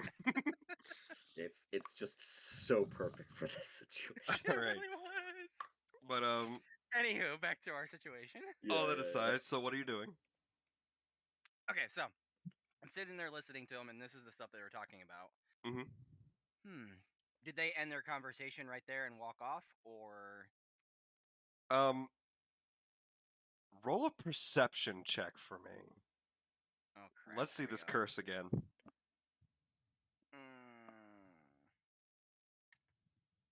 Not 20. Not 20. Dirty Unnatural 20. Dirty 20. Yeah, I got a dirty 20. So, Pinegrove, here's the wonderful thing about it. No one will believe you. Crap. As you're sitting there watching this, and you're kind of like really focused in on what's going on, you see this cloaked figure make a mention of, I don't think you want to travel with someone like me. And Terowin just kind of like puts it off as nonsense. It's better to travel in numbers, it's safer that way. And you see the cloaked figure kind of look to the sides, and thankfully you were hidden behind some very large, like, boxes and sacks. So you kind of blend in slightly. Enough that he doesn't see me. Enough that even if he saw you, it wouldn't really register. Okay. But then you see him take the hood off. And you've never encountered one of these before, like, in your life.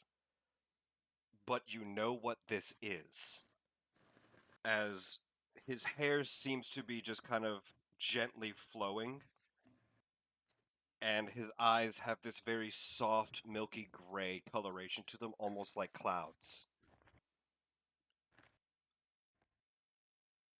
And as he takes the hood off, you see Terowin and the Elven woman visibly recoil, but then collect themselves.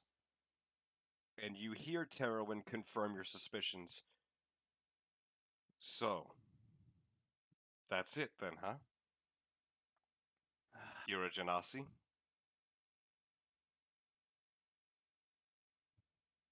And the individual then pulls the cloak back over his head.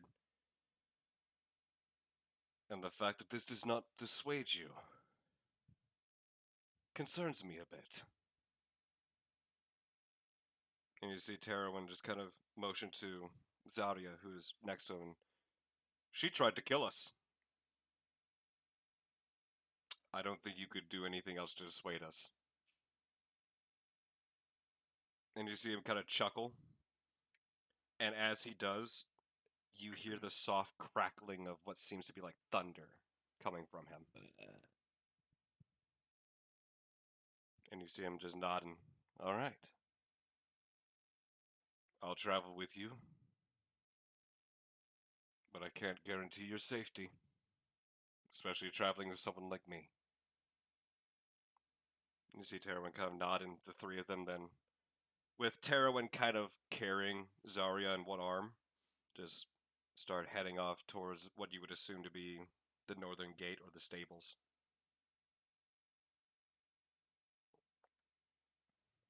Right. And then they travel out of frame, right? Mhm. All right.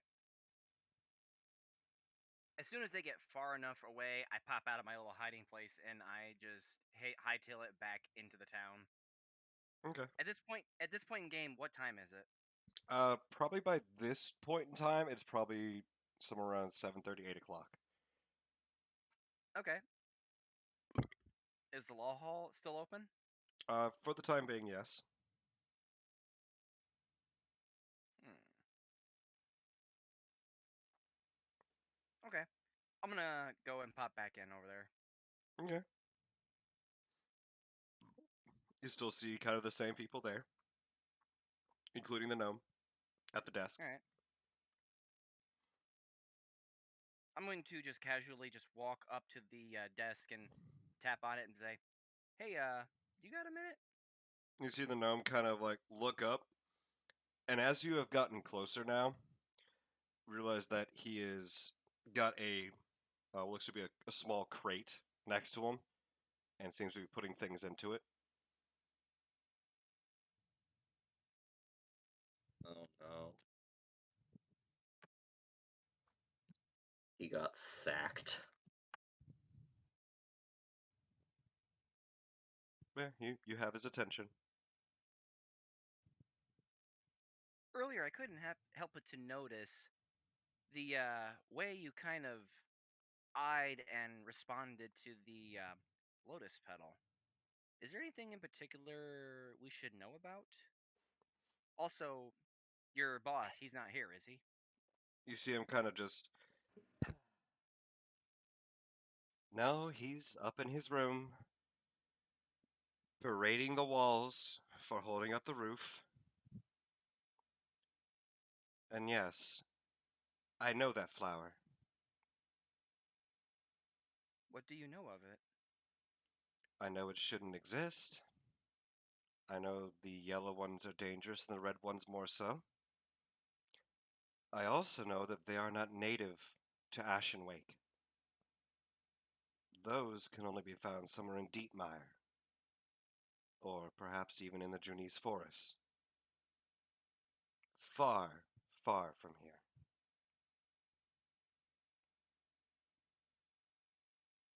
And he continues to put more stuff in the crate. Hmm.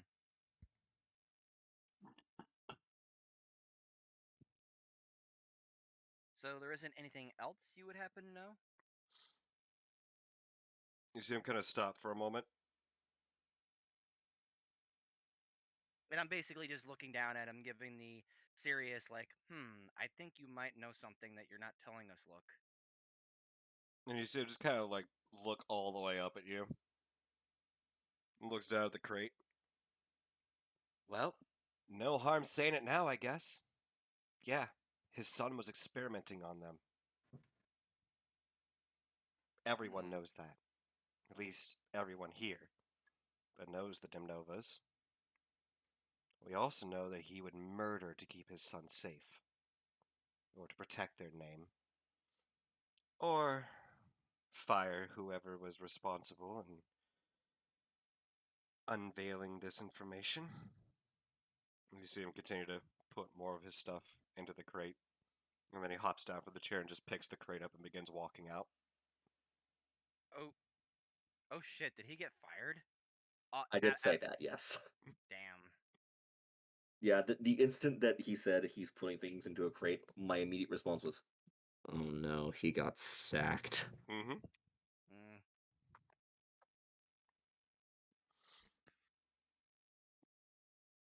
And you see him kind of stopping. Well, come on. And then proceed to scuttle out. Same speed as always, by the way. Same speed the whole time. 30 Okay. feet. Meanwhile, with my casual walking at stride, I'm able to keep up with him perfectly fine, Mhm. as if I'm doing a brisk walk. Yep. And he's just down there doing the Mr. Crab legs. Basically, yeah. Anyway, so I'm walking with him out of the building. Yep.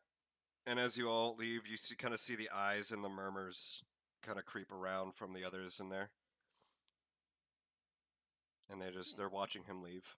And some of them kind of like give him a smile and a nod. And then others just kind of like turn away. Like they don't want to look at him. And of course, the rumors, whispers, and murmurs going about.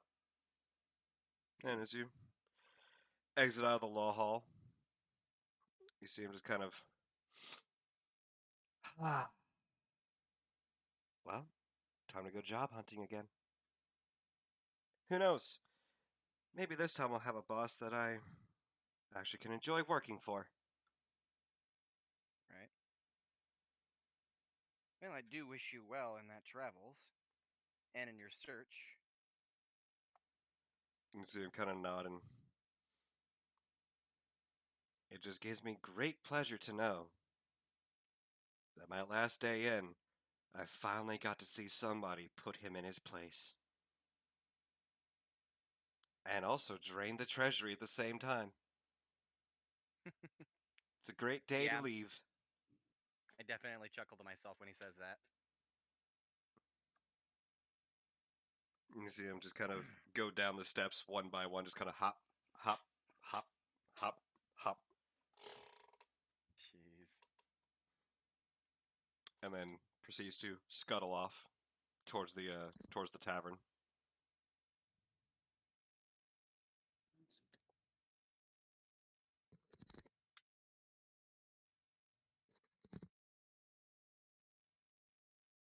Yeah. Hmm.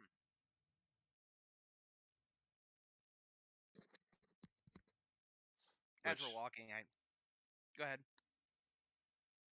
yeah, about this time would probably yeah. About this time, by the way, Elbrig, is when your beloved little friend would just kind of, all right, I think I'm done for the night here. I'll pick up again probably tomorrow morning. Thank you for everything. No problem. It's nice to just be doing normal stuff. And Samson is just kind of like passed out in the doorway. Nice. That's right. He's dozing. He's losing. He's a bozer, dozer, shabozer. I look back down at the gnome as we're both walking into the tavern. I ask him, "Do you at least have some money to finance your travels?" Oh yeah, plenty. And you see him just kind of waddle into the tavern, and there's the collective group. Oh, I'm assuming sitting around still, and you see him come in, and he sets the crate down on a table,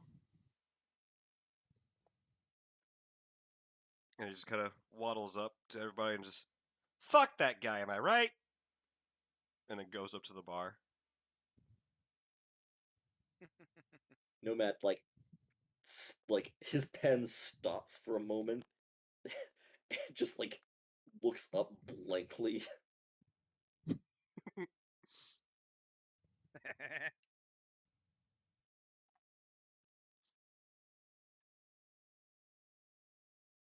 And he just goes up, hops up onto his stool at the bar, and you see him order a drink.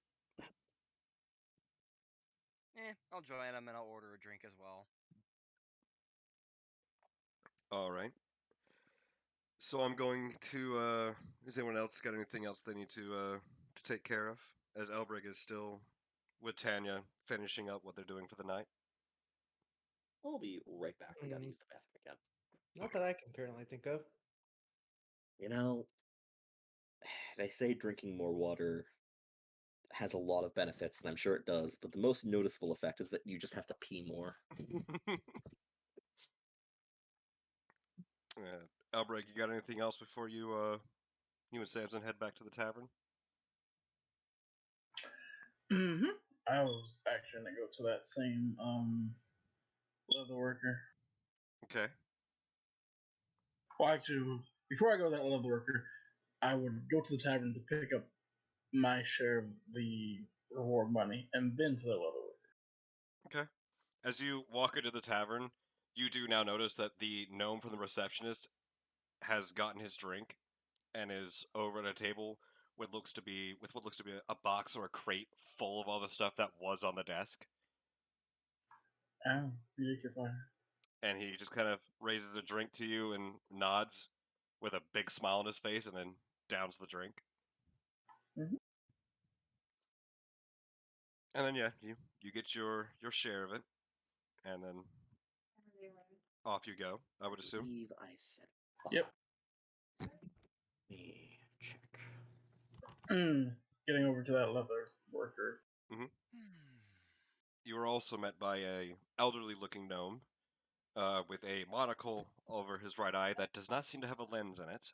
Yes, but And there's wiry, like white, grayish, brownish hair that tufts out to the sides with completely nothing on the top.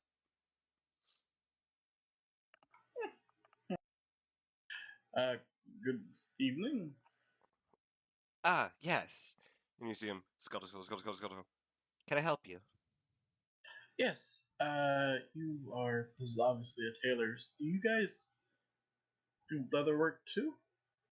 And you see him just kind of, oh, No, yes. Okay, I'm going to assume you're signed because someone's come in here and asked you for, I'm guessing, leather armor or something like that happened there. Yes, exactly that. Yeah. We don't Uh, offer anything of protective nature, if that's what you're looking for. Not really. I was going to. So I used to live in this brawl, so things obviously degrade quite a bit, being basically right on the ocean. Uh, my, I motioned to my vestments. They're all kind of old and worn because I also work for a church and I don't get paid a lot. Mhm.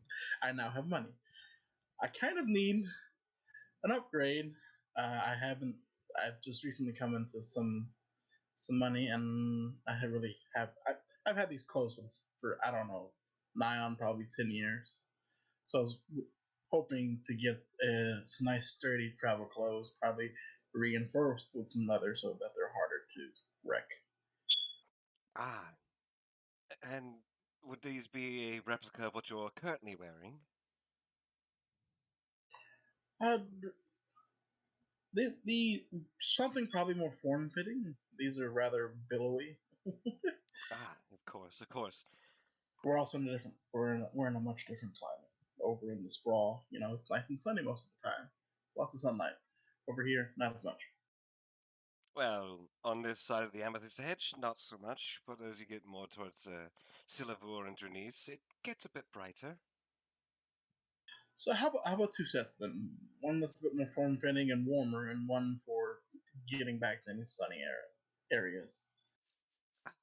Well, you are free to browse and peruse, or I can make you something tonight. Use your best opinion. I'm not much for fashion, so just give me something that will be good looking. I'm not one for fashion, really.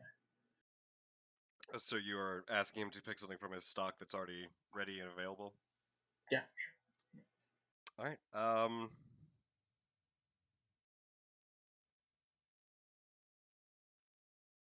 Yeah. Oh, that and you probably do pretty intricate work too, right? He just nods. Yes. Small hands, very detailed. Could you possibly make something for Samson here, as a pet Samson? A nice collar, something to match him, something to say he's, a good boy. You see him just kind of. Yes. That is a rather large beast, but I'm sure we can find something. Of course. Mhm. Of course. And you see him scuttle off. And then, just a couple of, closing drawers and cupboards opening and doors opening and shutting. And just, you hear about 10 minutes go by. And you see him come back with what looks to be just the typical like tape measure type deal, but it's just made of rope. You see him just when kind he, of run up and put it around you real quick, and then up your arms and up your sides and down the legs. Mhm. And then, Also when he's doing this, I go, oh, I just remember too. Once you do get that for both sets of clothes, could you have an inner pocket sewn into it right above, just right above chest area?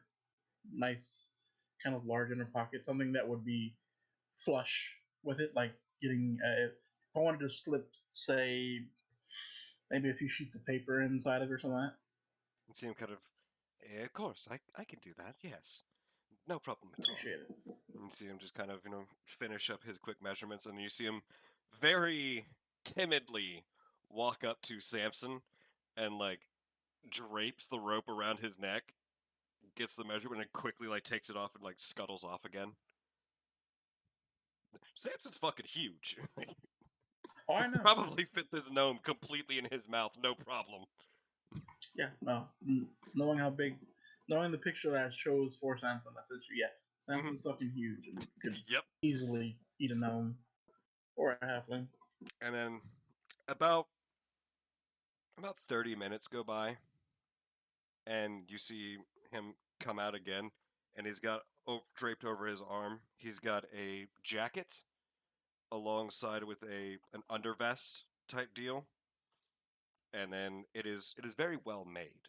It almost looks like satin for the undervest, and it looks like a tunicked undervest with just the vestiges right there, and the tunic like sleeves.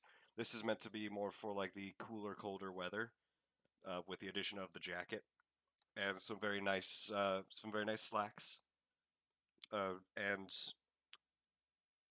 on the other arm, there is this very fine cotton-like material. It seems, for a shirt that is also well hemmed and well stitched. There's a lighter jacket on top of that, which seems to be like an overcoat type deal, like a very lightweight, thin, almost okay. So almost like a flannel button up minus the button up and the flannel. I guess. And it does indeed also, just like the other jacket, has a pocket on the inside as well. Roughly about where you asked for it to be. Fun. And some very lightweight, very thin cotton, looks to be pants that are also very well trimmed and very well tailored. Wonderful. Wonderful. And they seem not very common, as the air of this store would assume. These are very well made, and should, with just general wear and tear, these should hold up for a good long while. Wonderful. And he also comes back with, it's almost like not really like crushed velvet, but it seems to be a leather with a very fine fur texture over it, and it's big enough that it'll fit around Samson, but is emblazoned with like intricate little details and like featherings and leafings. That also comes with the holster for for your lantern. Ah, wonderful. He included the holster of lantern. That was going to be next question. One. Good. All right. I'm very much pleased with what you brought me. Indeed, indeed. Would you like to try them on, see how they fit? Oh, of course. Of course. Oh, wonderful. Which would you like first? This is the more colder and all-around weather wear, and this is for more of a warmer weather. Let's try the all weather gear I'll be most likely wearing. Wonderful, wonderful. And you see him take the jacket and the vested tunic and the slacks off of his arm, and he hands them to you. And as you would go to change, fits almost perfect. Like it has a little bit of give room, like a little bit of air space, like to breathe around a little bit for like the vest and the shirt, and the slacks are fitted, but not tight.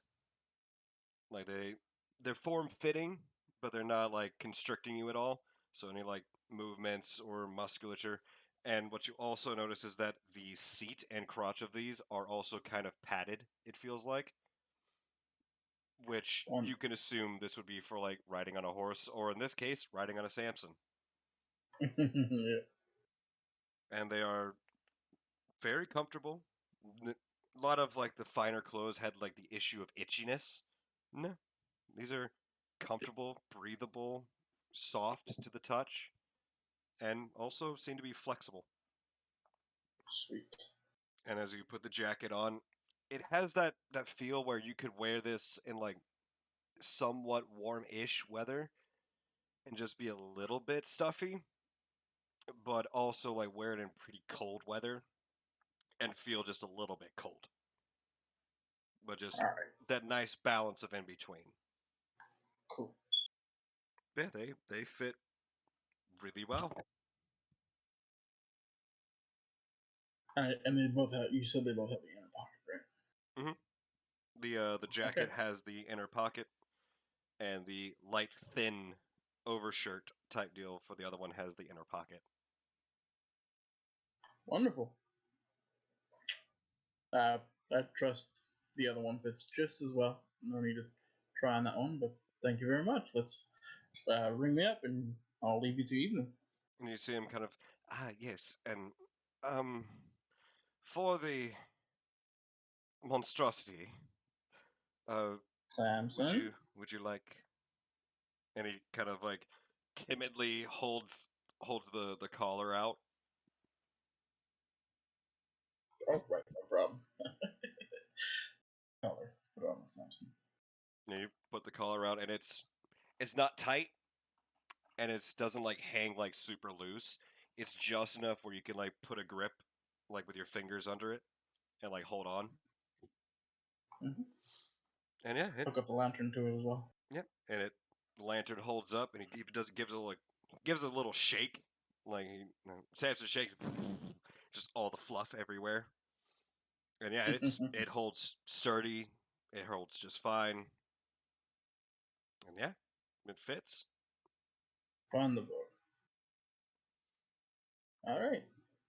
And you see him just kind of wonderful. Are you happy with your with what I have provided you? Very. Ah, You wonderful. do good work. And you see him scuttle back over to his books, and he hops up there and he's just going through the pages real quick. And, that will come up to a total of let's see, for the collar being custom made there. It'll be about 22 gold, if that's fair. With the work you've done, seems completely fair. Here you go. I'll give him the 22 gold. All right, and he happily takes it and counts it all out, and then you see him put it into a box that seems to be tucked underneath, somewhere underneath the desk. Wonderful. I hope you will enjoy your purchase and come visit us again if you ever need more clothing. Reckon town probably will. All right. Have a good evening. You as well. And you see him just like quietly grab a broom.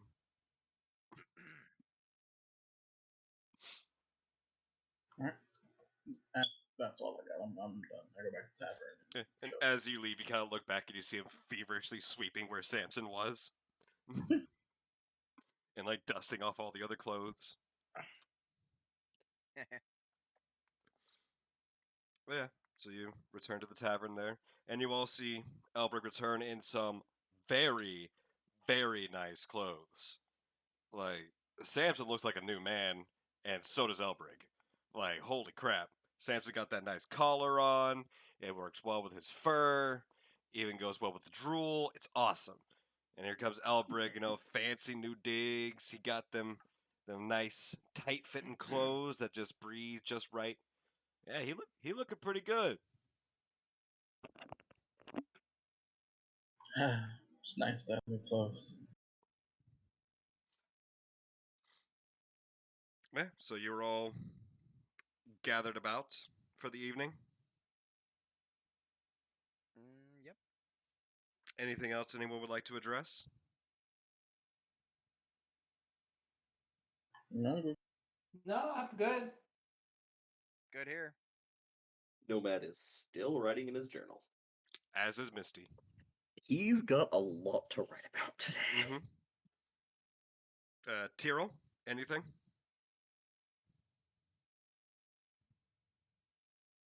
I think Andrew's dead. I'm good. You said you're good? All is good. All right. Yep. Okay. So, the moment you've all been waiting for. The moment you've all been waiting for. As you all turn in for the night, congratulations, you are all now level 4. Wait, what? Da. Is that copyright? That might be copyright. Nice. Might be copyrighted. That's probably copyright. So what are we doing for this? Are you doing max HP on level up?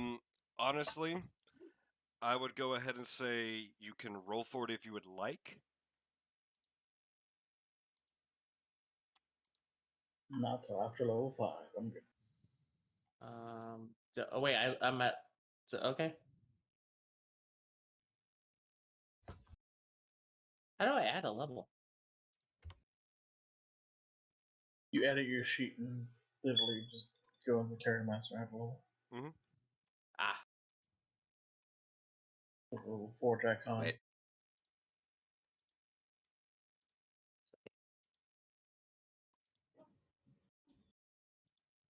How do you put a level in? You click so on your character sheet and the upper right there should be a little anvil icon. You can Oh, click okay. that and it'll take you to your character. The character builder. And you just click level 4. okay. So we can choose a feat, or we can choose ability score improvement.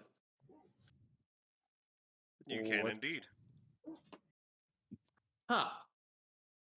All right, so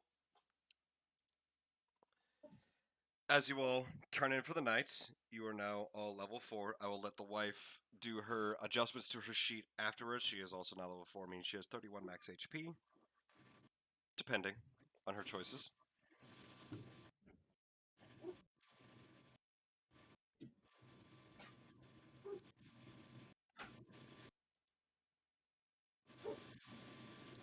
Oh yeah, don't we get 2 more points for level 4?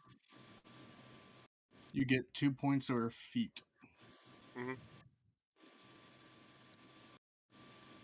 Yes, you can adjust that all as you wish.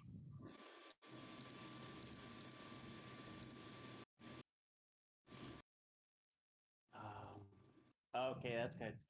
I'm gonna have to think about this for a little bit. It's okay. Like you can also do this like the leveling up thing you can do right now, and the feats the one that you can do later. I'm gonna say this probably makes sense for me, but it might be a little weird. But I'm taking the mountain combatant feat. It works. Weird, but it works. Not so much for the damage advantage, but the fact that it lets me force things to attack me instead of Samson. I mean, yeah, that's fair.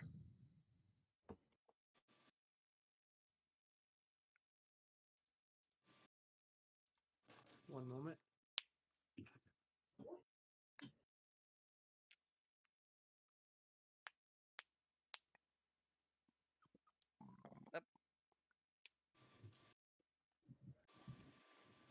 And Pine Grove still has an intelligence check of 3.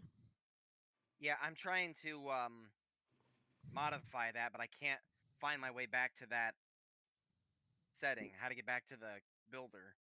It's the anvil at the top right. What anvil? Oh, that anvil. Yeah. Herpeter. Did not see it. Okay, here we go. I'm still fumbling around. Yeah, you should be able to do the feats on that same sheet that it immediately sent you to that page. At the very bottom, it'll be the choice between a feat or upgrading 2 of your stats. On what page? The page that the anvil sends you to, which should be your class. Okay, yeah. Oh, okay.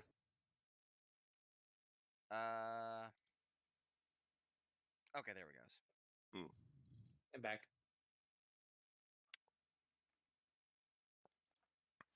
There we go.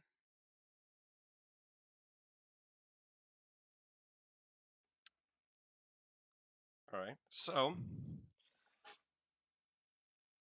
Yeah, I'm another trying to get moment rid of you've all that. been waiting for. Oh, jeez. Elbrig. Mhm. As sleep has taken you, and you and Samson have called in for the night, you do not dream as you normally do. Instead, you have a weird sensation overtake you. And for a moment, you feel yourself moving. And then you seem to just come to an abrupt stop. And as you seem to look around in this dreamlike state, you see home. You see the sprawl, far fathoms, the ocean, the waves touching the shore. But it's not someplace you've been before. It feels different. Feels like it's familiar yet unfamiliar to you. And you sit there and just watch the waves crash upon the shores. You see the ships on the horizon diving for whatever trinkets, gems, and whatever goods the sea may have to offer. And the serene peace comes over you. It's a odd sensation, and it's a sensation of home. But for whatever reason, it doesn't feel like home for you.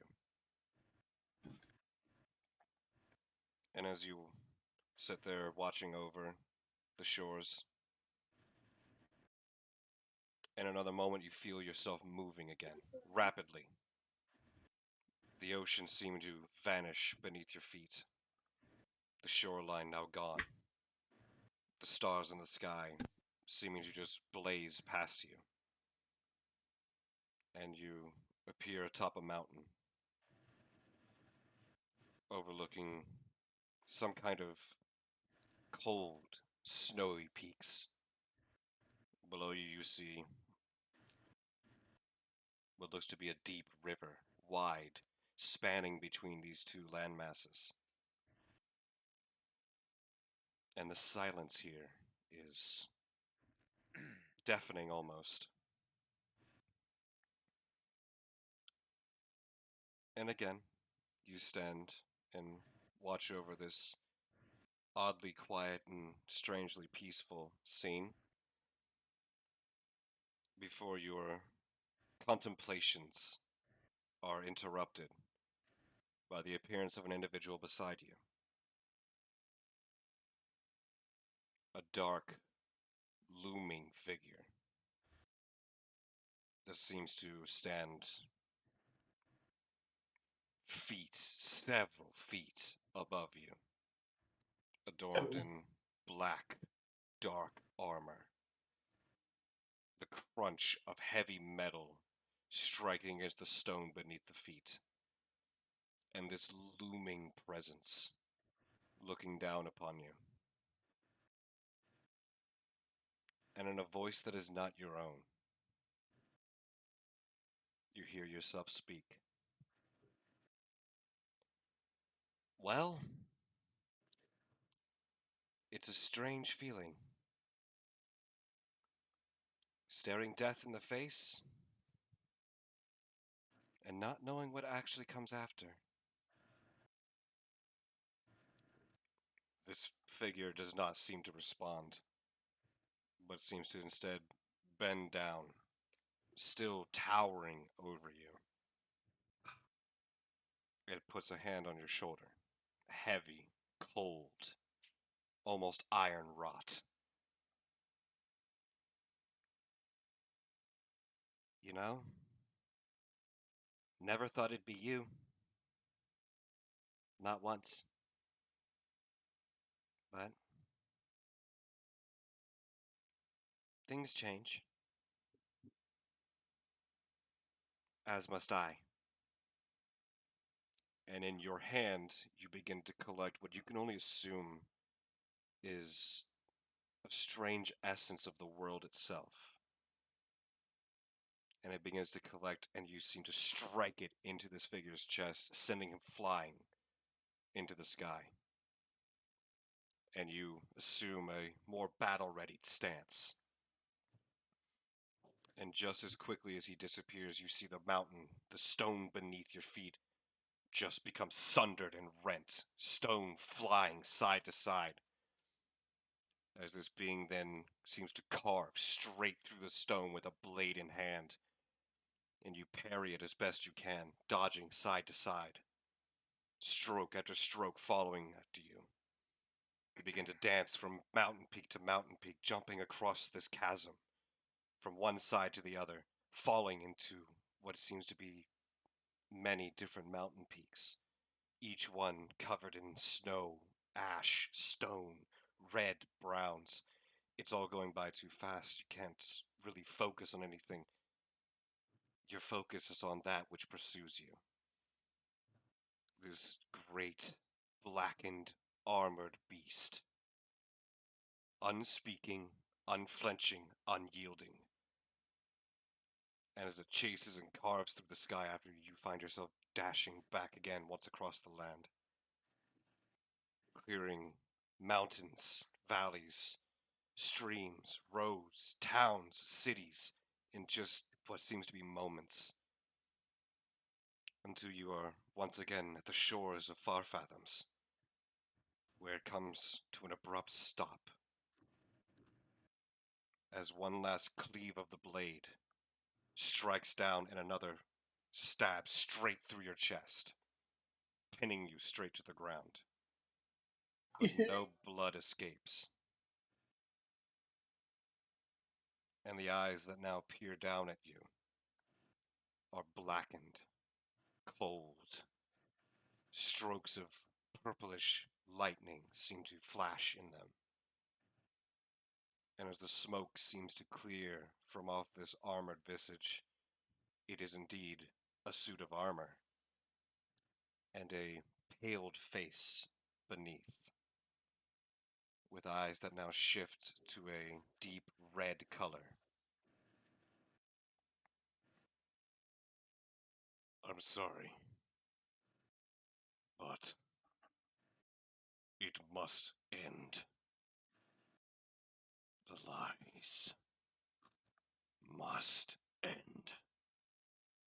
And he shoves the blade further before withdrawing it, looking off to the side, looking down, and then seeming to vanish into smoke. As to you, Elbrig, gasping now for air, clenching to yourself, trying to hold on, you see, to you, a familiar face, as almost in a panic, concern, fear, pink eyes now overtake your view, and is very scared, and is holding you, and is repeating, no, no, no, no, no, no, no, no, and is just trying to hold you. You recognize this face as Emtrix. And as the light begins to fade, you feel a smile creep over your face. Maybe one day, things will be different. And you see your hand turn to this almost golden dust. And the last thing you hear is Emtrix crying out the name, Kairu. And then you wake up in a start.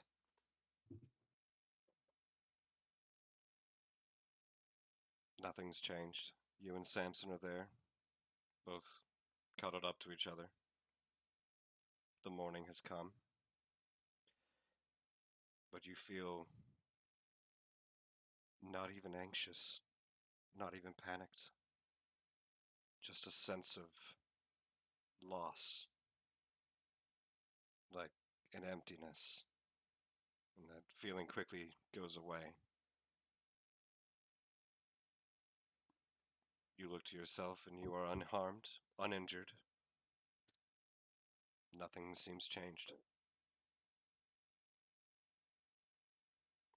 Although something does breach your ears.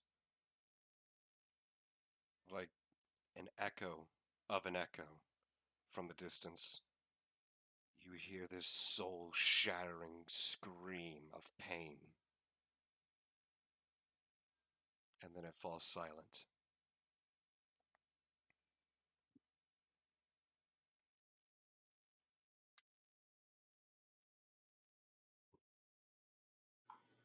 Did Samson hear it too? Samson seems to have noticed. His ears perk up, and he just nuzzles closer to you.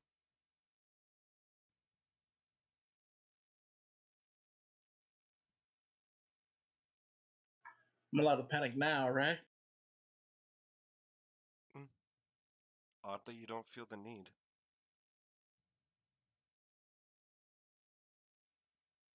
It's an odd sensation. You feel I'm fucking scared, kidding. but more so you just feel sad.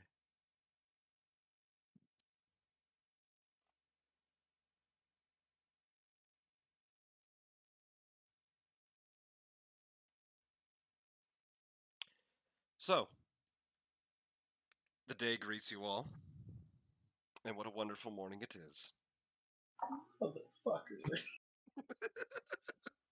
He's like, you son of a bitch.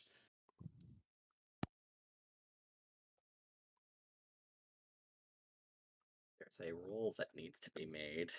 Mm-hmm. Oh boy. Oh boy! You know which one that is? Please do inform me, because I know what 8 is. I just texted it to you. Oh, nice! Wonderful! High fives for everyone. Got it. Yep. You also need to make a wisdom saving throw with disadvantage. Oh boy.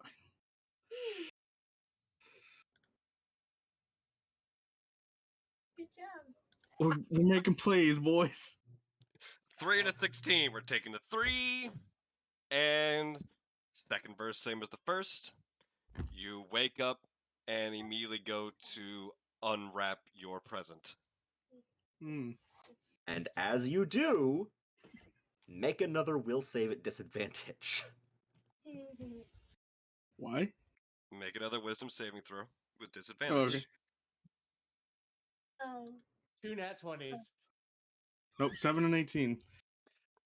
You are paralyzed. Yep, you are now paralyzed. Fun? Question mark? As Nomad has cast Hold Person on you. Oh fuck.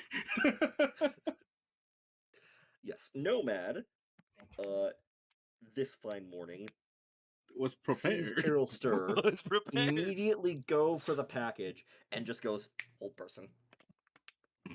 Not today, fuck boy. Mm-hmm. And is going to go over and gently move and basically hold the package by the String. the wrapping and remove it from his hand. Alright, and with that, you do not have to make another wisdom saving throw. Hmm. As for the duration of Hold Person, you slowly come back to your senses. Yes. Gotcha. For that duration, however, you are in fact transported back to this strange realm Okay. where you see no one. Not even Mordecai. Hmm. Do I see anything around at all? You see something laying on the what you could perceive to be the ground. Mhm. But before you can really get too close, you're pulled back away. And you're pulled out of it and back to your senses. Yes. Hmm. Nomad is standing next to you. is standing a little bit away from you. The package is on the ground next to him. He just says, "Are you well?" About as well as one can be when they wake up and immediately can't do anything. But we're going on 2 nights now, so it's becoming more of a habit than anything, I guess. Nomad nods and says, "I thought it better to prevent another incident." In a way, it's good to prevent it, but at the same point, I feel I'm gonna have to go there soon.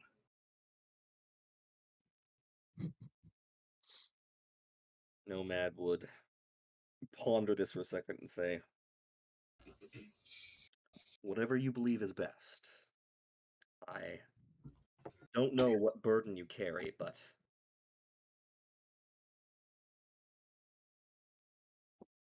if I can help in any way, let me know." Will do.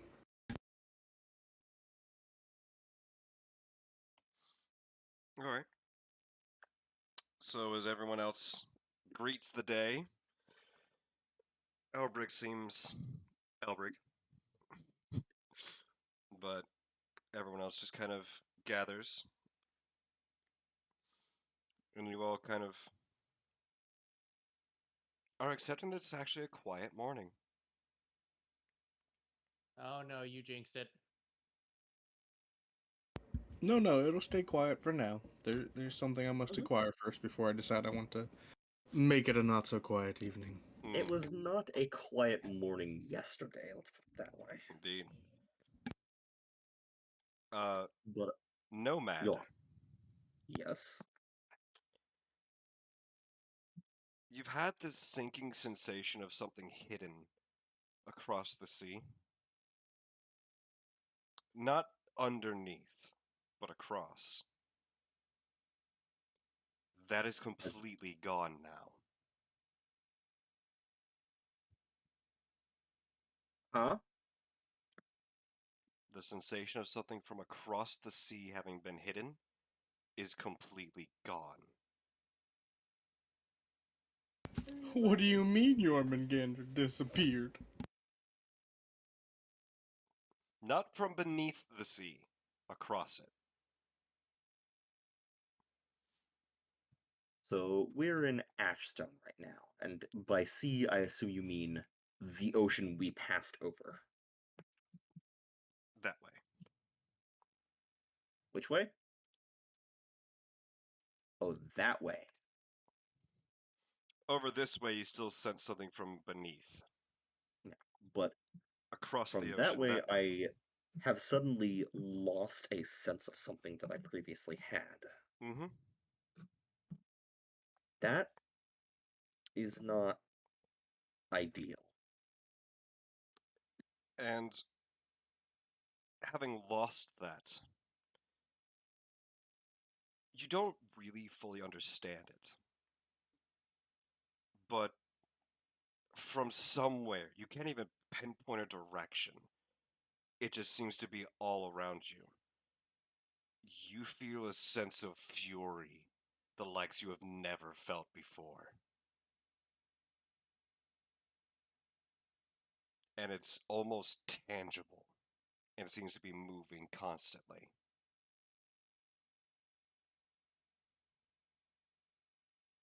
But aside from that, everything's good. Nomad is on edge a little.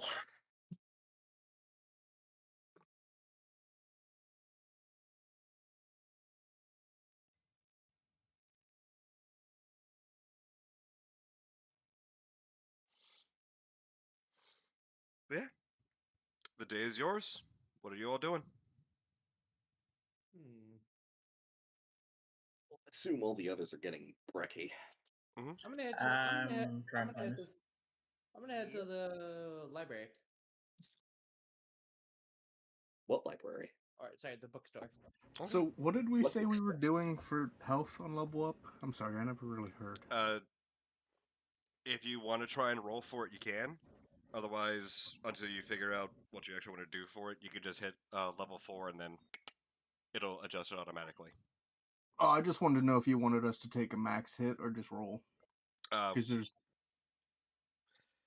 the three options you can do is take an average of what your dice is, the max, or just roll for it. Honestly, for right now, I'd say just do an average. Okay. Because I honestly am not entirely sure how to work all of that, and also the wife is not here to do it herself. So I don't trust to do that myself with hers. Mm. To be, in all intents and purposes, fair. The average is usually half of the size of the die plus 1. So for a d8, it would be 5. For a d6, it would be 4. Which I know that doesn't make sense, but that's how they do it in 5th edition. I would say I'll probably just leave it as when you press the level up button and it adds the Mhm. hit points up. I'll probably leave it as that for now. And that is the average. Yep, and we can adjust it later if need be. But, so, Don, you said you were heading to the bookstore? Yes. Alright. And as you get over there, you do see the one that they've been referring to as Tanya, who is a small, blonde-haired human girl with what looks to be very small rectangular glasses on her nose, and just has a really mousy appearance and is very kind of quiet and withdrawn. And she is, having had Elbric's help last night, has gotten a good majority of her stuff packed away, but is going through some of the odds and ends that are still left behind and packing them into crates and boxes. Mm. Got you. And she seems rather occupied with what she's doing. Mm. Oh. Also, at about this time, it's probably about 6 or 7 o'clock in the morning, I'd say. Ah. Wait, hold on. Is she the one who runs the bookstore, or? Yes. Oh. Well, was. Was. Let's see. Well, Yes, it is only 96 feet from there. got you. I was for some reason I thought it was the other. Yes, the continent of Venaru is approximately 108 feet across. Jesus fucking Christ. Is it really? No. No.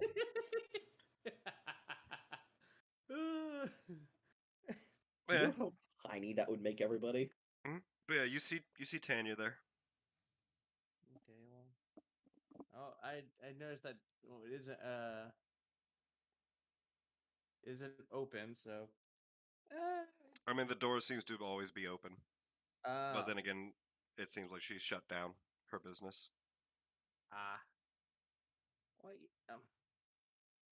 Venaru is probably, in terms of surface area, somewhere between Australia and Antarctica. A fair assumption. I'm gonna go up to and no, he's really he's not the he does not act very well when it comes to like social interaction, so it's just like, Well, if it makes you feel any better, she's literally a small child. She's only 14 years old. oddly enough, that doesn't make it better. Surprise, surprise. That doesn't make it any better. Unsurprisingly, that doesn't make it better at all. Surprise, Like- surprise.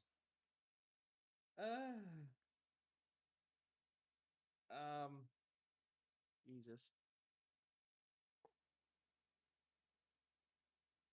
All right, I guess I just head back to the tower and see if I can get some. No, wait, no, I don't. You know what? Is there any type of vegetation and or like trees around the town of note? Not really.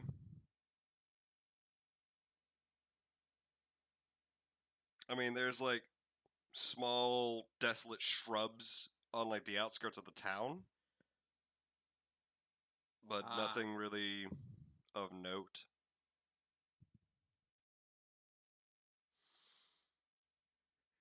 Well,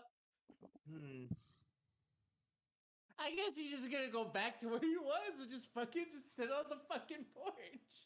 All right. Yeah, no, he's just gonna just enjoy the nice sunlight, I guess. All right. And as you all come down to eat breakfast and whatnot, as you all order food and drink and whatnot, the bartender, having spoken to the gnome previously, the previous night, just kind of looks at you all and says, "Whatever you want to order, it's on the house. You did us all a great service. It's not too much to ask for just some free food and drink in the morning to get you on your way."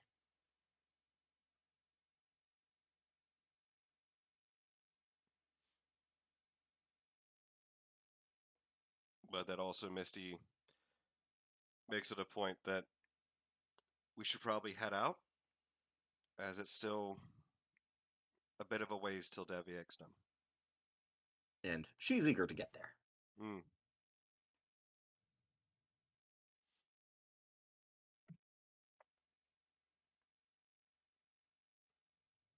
Oh, I'm hungry. I can't wait for pizza. But the day is all yours. Misty heads out to prep the cart and horses and get everything there set up. And as you all go about your day, she notices something that the rest of you will probably notice as well once you decide what you're doing.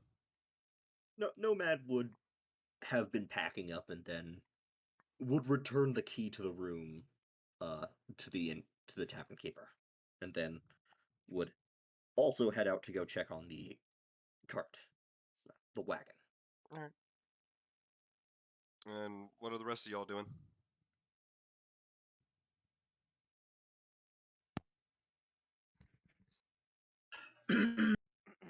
Yeah, Hello.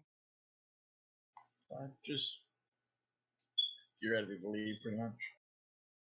Yeah. Oh, just kind of lost in thought. Right. I was gonna say at this point we're pretty much ready to get back on the road, aren't we? Mm-hmm. So it would seem. Tyrell, got anything? Nope, getting ready, getting around, getting ready to go. All right. So as you all would finish up your meals, your drinks, and pay your thanks, and head out on your way, and you all approach the back of what would be your very luxurious wagon, covered. You see that there is a collection of sacks full of food, a barrel or two of water and drink, along with a small collection of things for the horses. There's a small sum of money, a couple of silver and copper laid out back there, and fresh fruits and vegetables.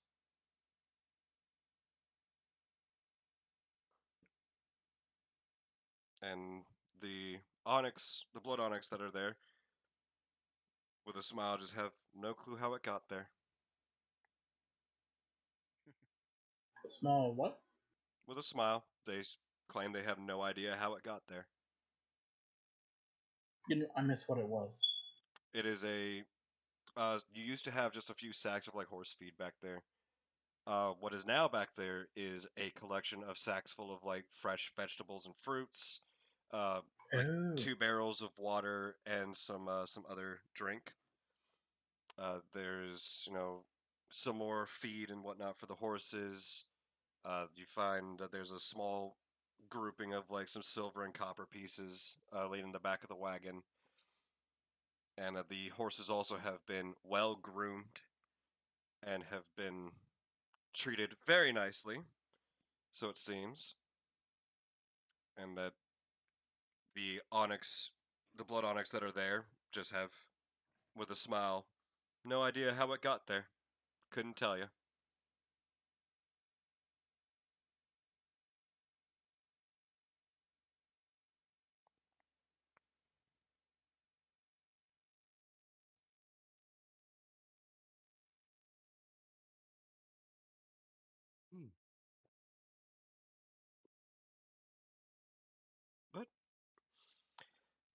assuming you were all done with business here in town, you would all mount up and you would head out the western gate towards Delvi Ixnum, which, as you, I would assume, all be mounting up. Correct. Uh-huh. Who is driving? I'll drive. Shotgun. Oh God, the dwarf and the furbolg are driving. All right. So as everybody else mounts up, and you all begin to leave, you see Misty kind of lean forward and go, "So do you know where you're going? Not a clue. Get in the back." All right. And she climbs up and begins to drive. And she leads you all with the horses and whatnot out of the city, or out of Ashstone, through what you have all learned to be called the Luminous Gate, which is a gate, an archway into the city, where the arch itself is constructed of what seems to be this amethyst-like crystal. And as you all leave, it is now, as she tells you, it's about a day and a half's ride to Listelcrass, which is a smaller village along the way.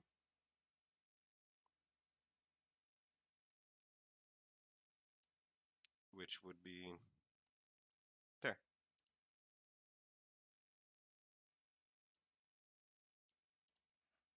So, anything for you all to, anything you all want to discuss or bring up during your ride? Hmm.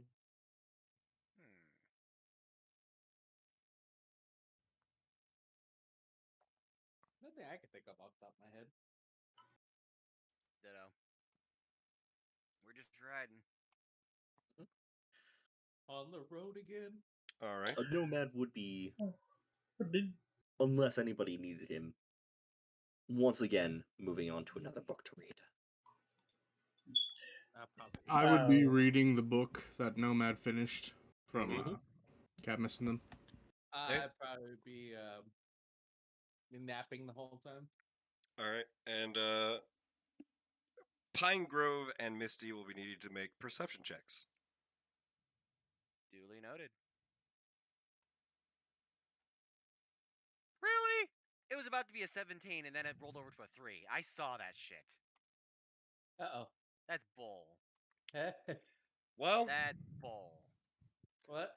Well, I think it said Pine Grove and Misty. Yeah. Oh, that's right. Yeah, he did. Yeah. Sorry, I didn't see Misty. she rolled a 9 plus 5, 14. All right. Gotcha. So as you're all traveling along, you watch as the grays and browns of the stone and shoal of Ashenwake give way to softer, deeper greens, browns. And Misty notes as you are passing through this space that to the north is the Grey Plains. Not too much out there, aside from the Grey Plain village. And that nothing too terribly of note out there.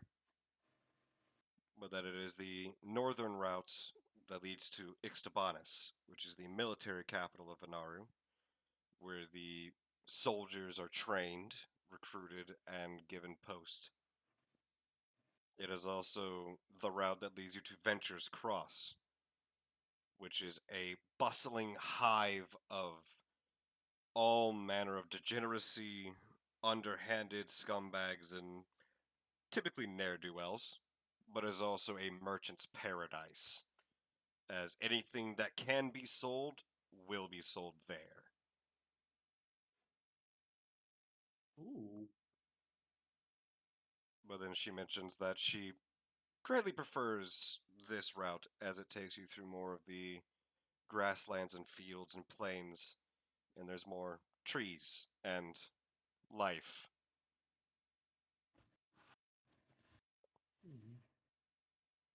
But as you all are reading about your books and resting and contemplating events, after a full day's travel, no issues, really.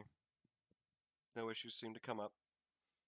And eventually, as night falls, you find yourselves being pulled off to the side of the road, right about there, where it is instructed to make camp.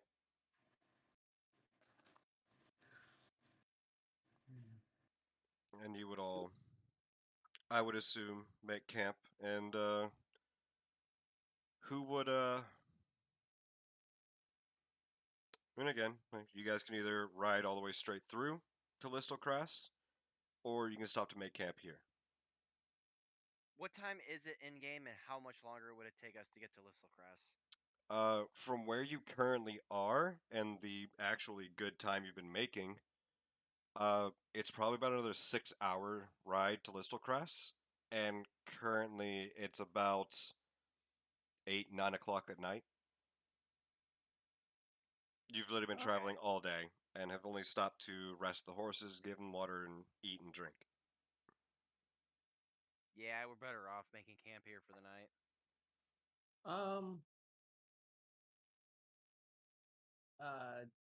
Do I notice any type of fauna that seem to be stirring in the night? Make a perception check.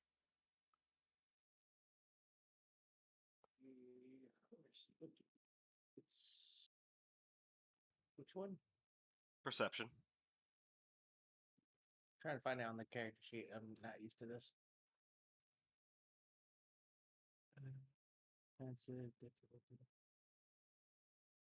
Ah. 18. Nice. Just typical deer, it looks like. Off in the Mhm. distance, you do see a strangely large creature Oh. that seems to be moving rather slowly. Mm. Hmm. I see it's anything over there. I'm gonna go check it out. And as you get closer, what you do see is this enormous 6-legged creature that looks to have an armored back and just fuzz and fur covering the rest of its body, but with a mammalian type face, and just seems to be munching on the grass, just grazing as it goes. You know what? I'm going to try to rip up some of the grass. I'm going to try to approach it and just down and interact with it. Animal handling check. Let's see. Yeah, I'm just sitting there watching him do this, and I'm just shaking my head from side to. Oh Bam. wow! All right. As you walk up, it notices you, and slowly you just like as it takes a step, it kind of shakes the ground a little bit near you. Like this is a hefty motherfucker. And it just turns around, and you see it open its mouth, and it has just like very blunted teeth, and just this huge tongue just comes out and just like grabs a hold of your hand and like pulls the grass in, and it Do I just see any? it munch. Do I see any tags on it or anything kind of signifying anybody owns it, or is it It seems to have some kind of harness around its neck, and it seems that it has been just left out to graze.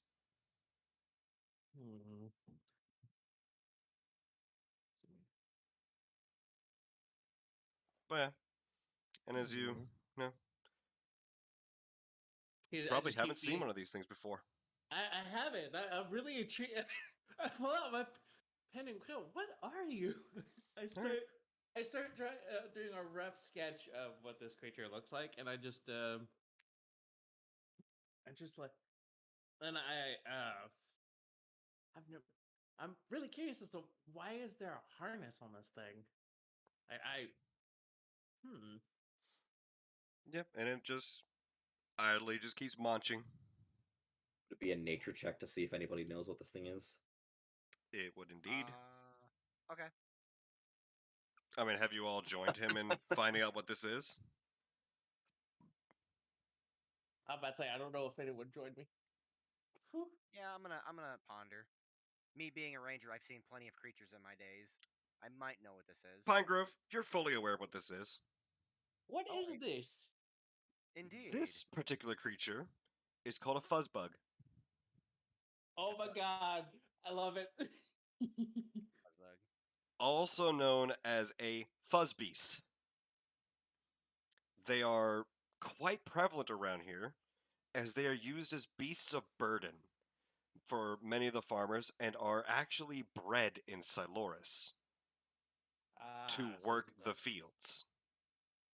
And that Listelcrass also has a particular breeding category for these things, but not to the same level that Siloris does. Okay, hold on, if there's a harness on there, that means a farmer Mhm. is somewhat. There's got to be some form of farmhouse around here. These things have a rather wide roaming range, but also have incredibly good hearing. So a call from a mile and a half away, they can hear it. And they will come not even running, as Pinegrove would elaborate. They don't necessarily run. The armored plates on the back of their head and along their backs and down, it's literally a shell that they then roll themselves up and roll. Oh, that's awesome. Which one of the things they do is they attach something more like a till to the shell itself and command them to roll. So they till the ground as they roll. Oh, okay. Or you can attach the harness to them and have them pull a plow. As they are not very fast and they require a lot of food. Mhm. So using one as a mount, optional. Not a good option unless you have a lot of food to spare every day, Uh-oh. but that they are kept as beasts of burden Okay. and are very good at what they do. And they are generally very peaceful, as they do not typically attack. If anything, they're threatened, they run. Well, they roll away. Or just roll up and remain still. As that hide is very tough. But yeah, if you could imagine a beetle-like, pill-bug, beetle-like carapace on Appa, you got these Yes. things. That's what I. Wow. That's immediately what I thought. Yeah, that's basically what they look like. Roughly, well, Appa's actually probably a bit bigger than these things are, but like the rough size, Rough estimate. like rough scale to size, Mhm. if about like half his size. But yeah, these are still rather large creatures. But yeah, Mhm. they're perfectly fine Aw. and perfectly happy. And this one Well- just seems to be roaming about, grazing. Well, I finished.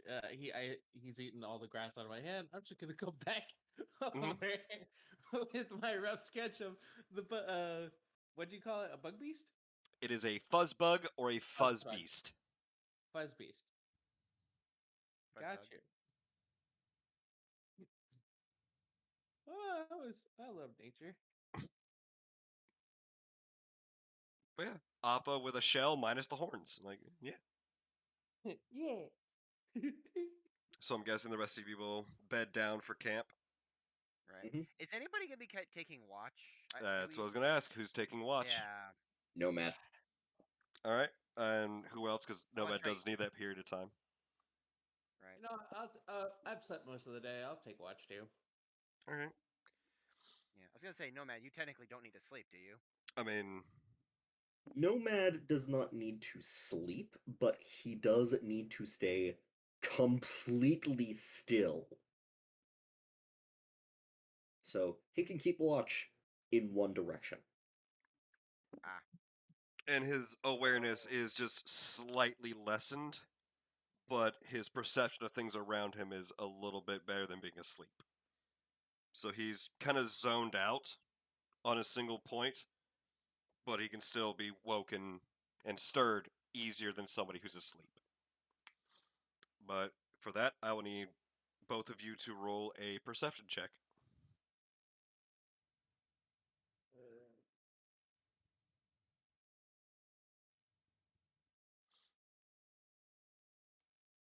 Nomad has zoned out hard. D&D Beyond is not enjoying me tonight. That's fine. But night passes with no issue. Despite, your more recent nights of events, this one's completely peaceful. Dawn is sitting there looking about and just kind of watches the fuzz bug in the distance, just kind of munch and crunch his way around. Before eventually he just seems to just kind of flop onto his stomach and just seems to remain still for a while and appears to have fallen asleep. But night passes with no issues. And you all wake up the next day and pack up and get ready to go about your journey. Anything else you guys want to address? Before we all pass out, Albert was like, "Did you guys have any strange dreams last night?" No. Don't think we did. Why, you have some strange dreams? Not sure if it was a dream or a nightmare, but yeah, I did. What was it about? Oddly enough, I fought something and kind of lost. It was weird. I don't remember too much about it. Are Although, you able to it's- define the something? It's awfully vague. that's exactly what it was. Awfully vague. It was just like a vague dream of fighting and losing, and then the only real important part, I think, is, does Cairo mean or ring any bells for anyone? For everyone that has heard that, roll a religion check or a history check. Oh boy. Alright, D&D Beyond, I know we haven't been friends tonight. Nope. There we go. This rolling device does not like me.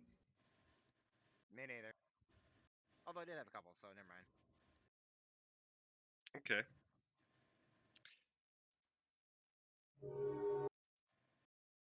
So 18, 19, 9, 3, 14. Okay.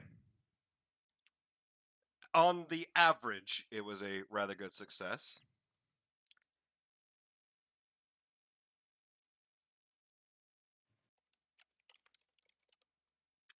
So, what you all learn, remember, have come to your mind is the name Kairu is the name of a crown. Specifically, the 11th crown of hope.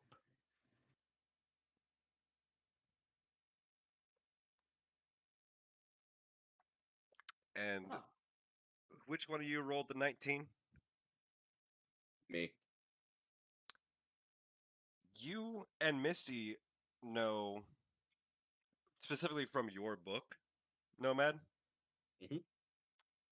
you know that this particular crown was credited with the creation of the halfling race and poured a lot of himself into it. But that this crown in particular was most beloved, as hope was something indistinguishable at many times, but powerful beyond reason. As long as it was true hope, and it could never truly be extinguished. So, in that case, upon hearing the name, Nomad would basically go into encyclopedia mode and just, monotone list off literally everything that he knows about the Crown of Hope from his reading.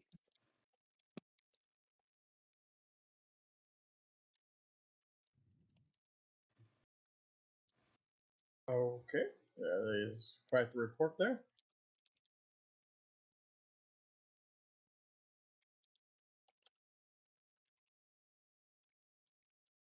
Like, it's literally as if he was reading a book to you out Mhm. loud.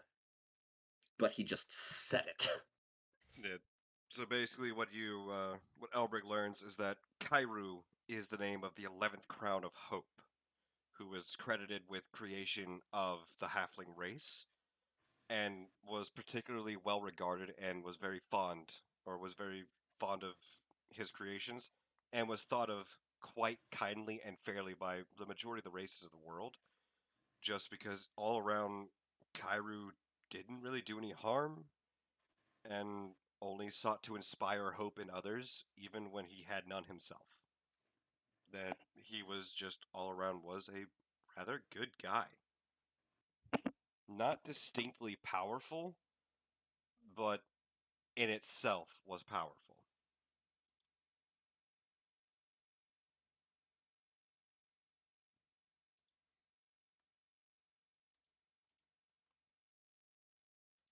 Hmm. Yep. Strange dreams indeed. Thanks for that. Just ignore me. No, wait, what?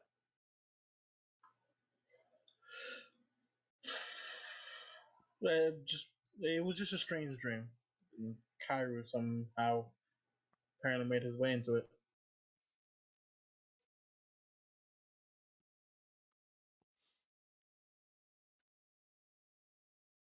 Anything else? I'm good. All right. So morning comes. You all have rested up fully. Had your strange discussions and observations of the fuzz beast and fuzzbug,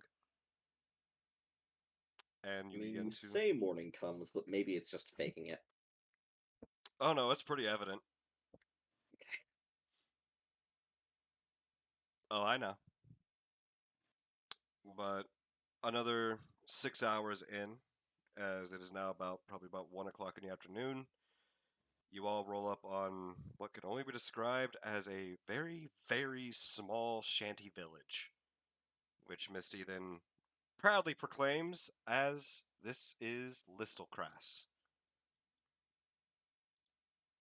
Hmm. Uh, how small are we talking?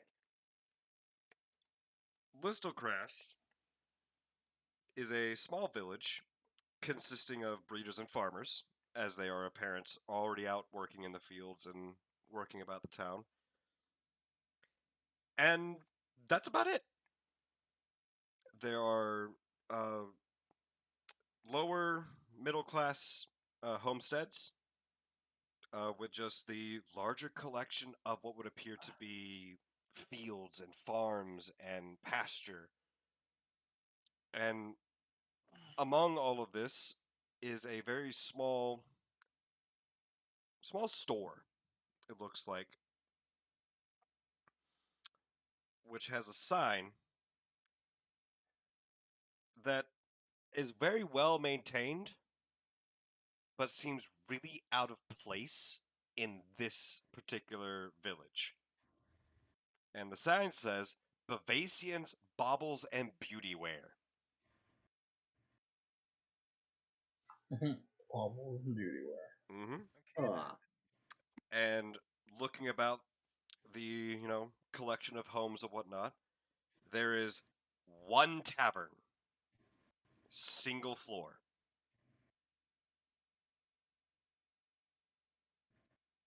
Hmm. what time of day is it? It's about 1 o'clock in the afternoon. Nomad would consider the town and then turn to his fellows and say, shall we stop here or continue on? I mean, you want to check out the bauble store?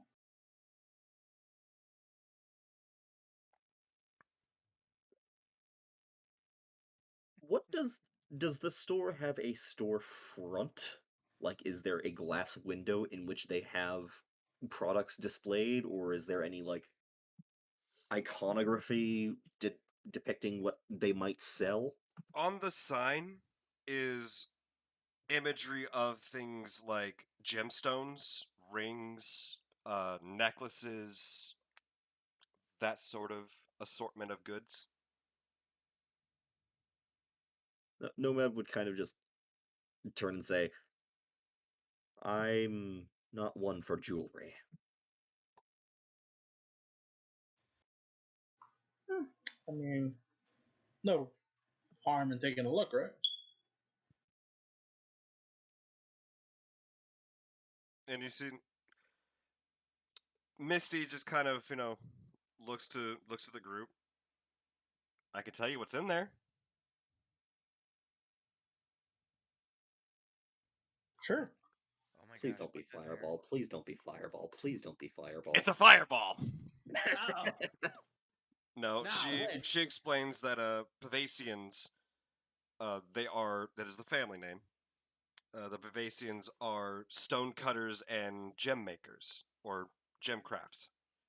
They particularly are good with jewelry and not so much things of enchantment.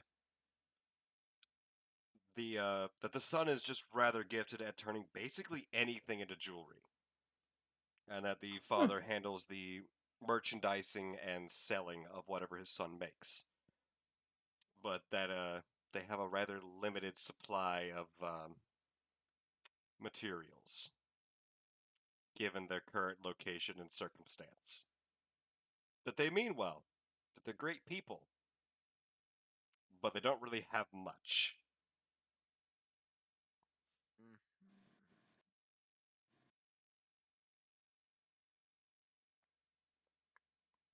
And then Misty also motions southward towards a road leading to the south of Listelcrass. It goes, and just down there, that's Delvi Ixtum.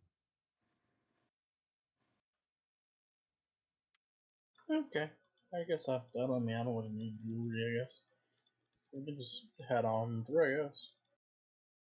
Nomad would nod and say, our goal is closer than it has ever been. Let's persevere and finish this journey. All right. Okay then.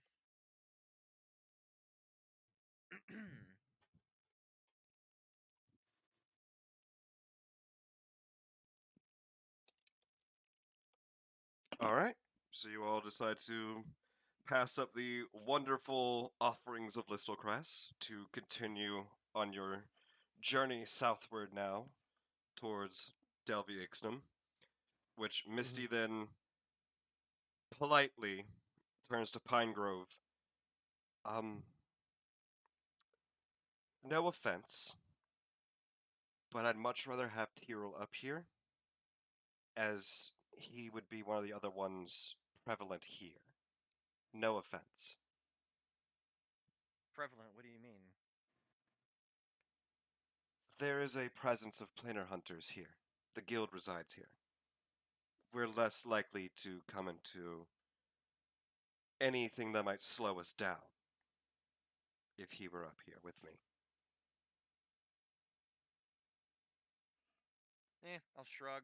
I'll get off and I'll go to the back and I'll tap at Tiro like, hey, she wants you up Be there a with her. line.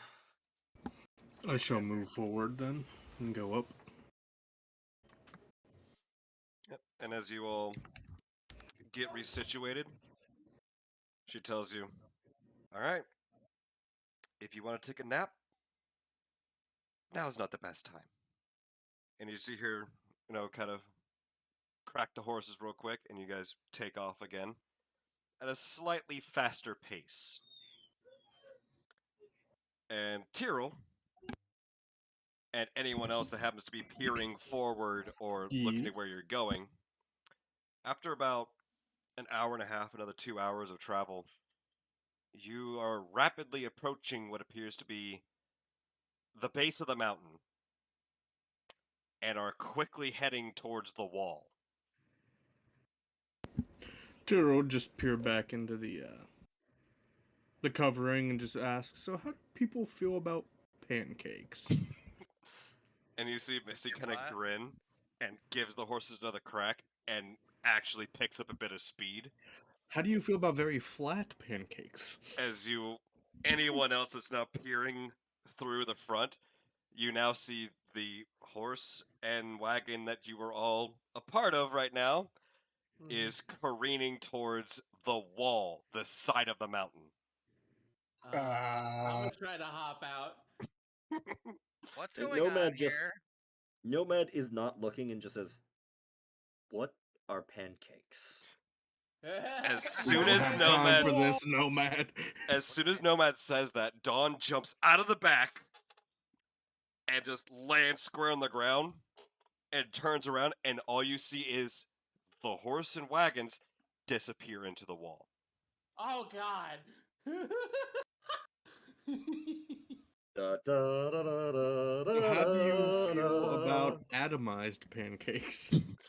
And Dawn, looking at your feet, you can follow where the tracks went, and it looks like they just ended right there at the wall. I'll walk through. I'll try to take a step through the wall. You pass right through, All right. and as you turn around, you can see clearly out the wall. Like there's nothing there. Instead, now you see a diverging path that leads up the side of this mountain as the horses have been drawn to a halt because the dwarf jumped out. And you are can travel. seen then quickly waddling back up to the wagon and hopping back in. And Misty is chuckling to herself. She's having a great time with this. This is And I why she assume wanted Tyrrell up here. She wanted the co-pilot. And I assume that while she is chuckling and Dawn climbs back into the wagon, Tyrrell is explaining to a very attentive Nomad exactly what pancakes are. Yes. But that as So all it- of you are now looking out the back of it, you are now seeing that it is in fact an illusory wall. There's an archway there that looks to be made out of the exact same stone as the mountain itself, but there's an Damn archway there. illusory walls. Mhm. I hate it when I find a note on the ground that says illusory wall ahead, and then I try to roll through it and it doesn't work. But That's she's happened Zero. chuckling to herself, and as you all continue on your journey upwards and outwards and begin to ride further ahead, you begin to see a rather large tower-like structure coming up over the horizon. And Misty points at it and goes, "It's the Amethyst Watchtower." That's also another reason why I wanted Tyrrell up here. They have really good eyes. Mm. Like really, really good, or just really good? And she just kind of looks over at you, looks at the tower, and they could probably hit you from here. Yes. So, clue me in here. You said that the guild resides here. Does that mean Rasiri is here? Indeed he is. This would be his home. Oh, fuck. Why did we have to get here so soon? I didn't want to have to deal with this yet. And she just kind of chuckles again. And you can tell she's very excited. And she cracks the reins again, and you take off. And you pass by this tower after about another 45 minutes or so of travel. You are passing through. You pass by the tower, and then about another 10 minutes later, you come to the walls of Delvi Ixnum, which are rather high, rather well guarded. You can clearly see there are members of the Blood Onyx, like bows at the ready, manning the walls.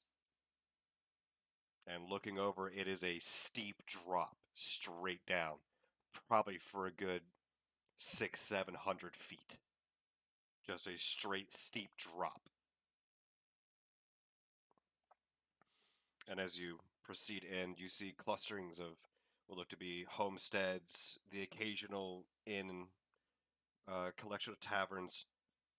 But at the centerpiece of all of this, you see a large walled structure. And within that is what Misty points out as that enormous building there. That's the archive. Welcome to Delvia Ixnum. And as you all ride To up, Jurassic Park.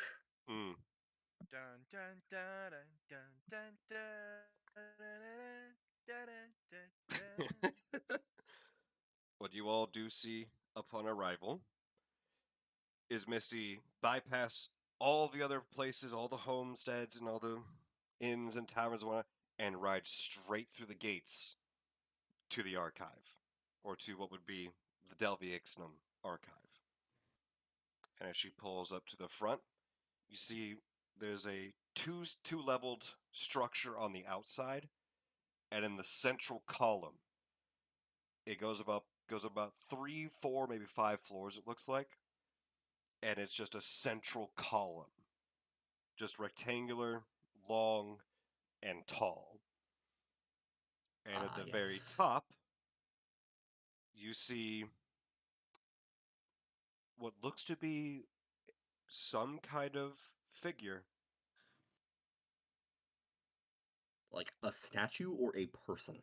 Seems to be a person standing atop the very peak. Ah, standing on top of the shaft, I see. Mm.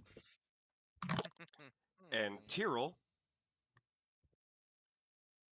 your heart sinks into your gut as you realize who it is that you are now looking at from that distance.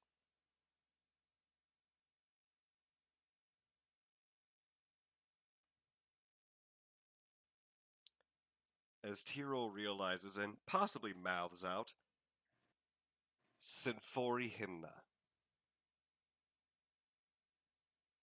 And that's where we'll pick up next week. Hmm.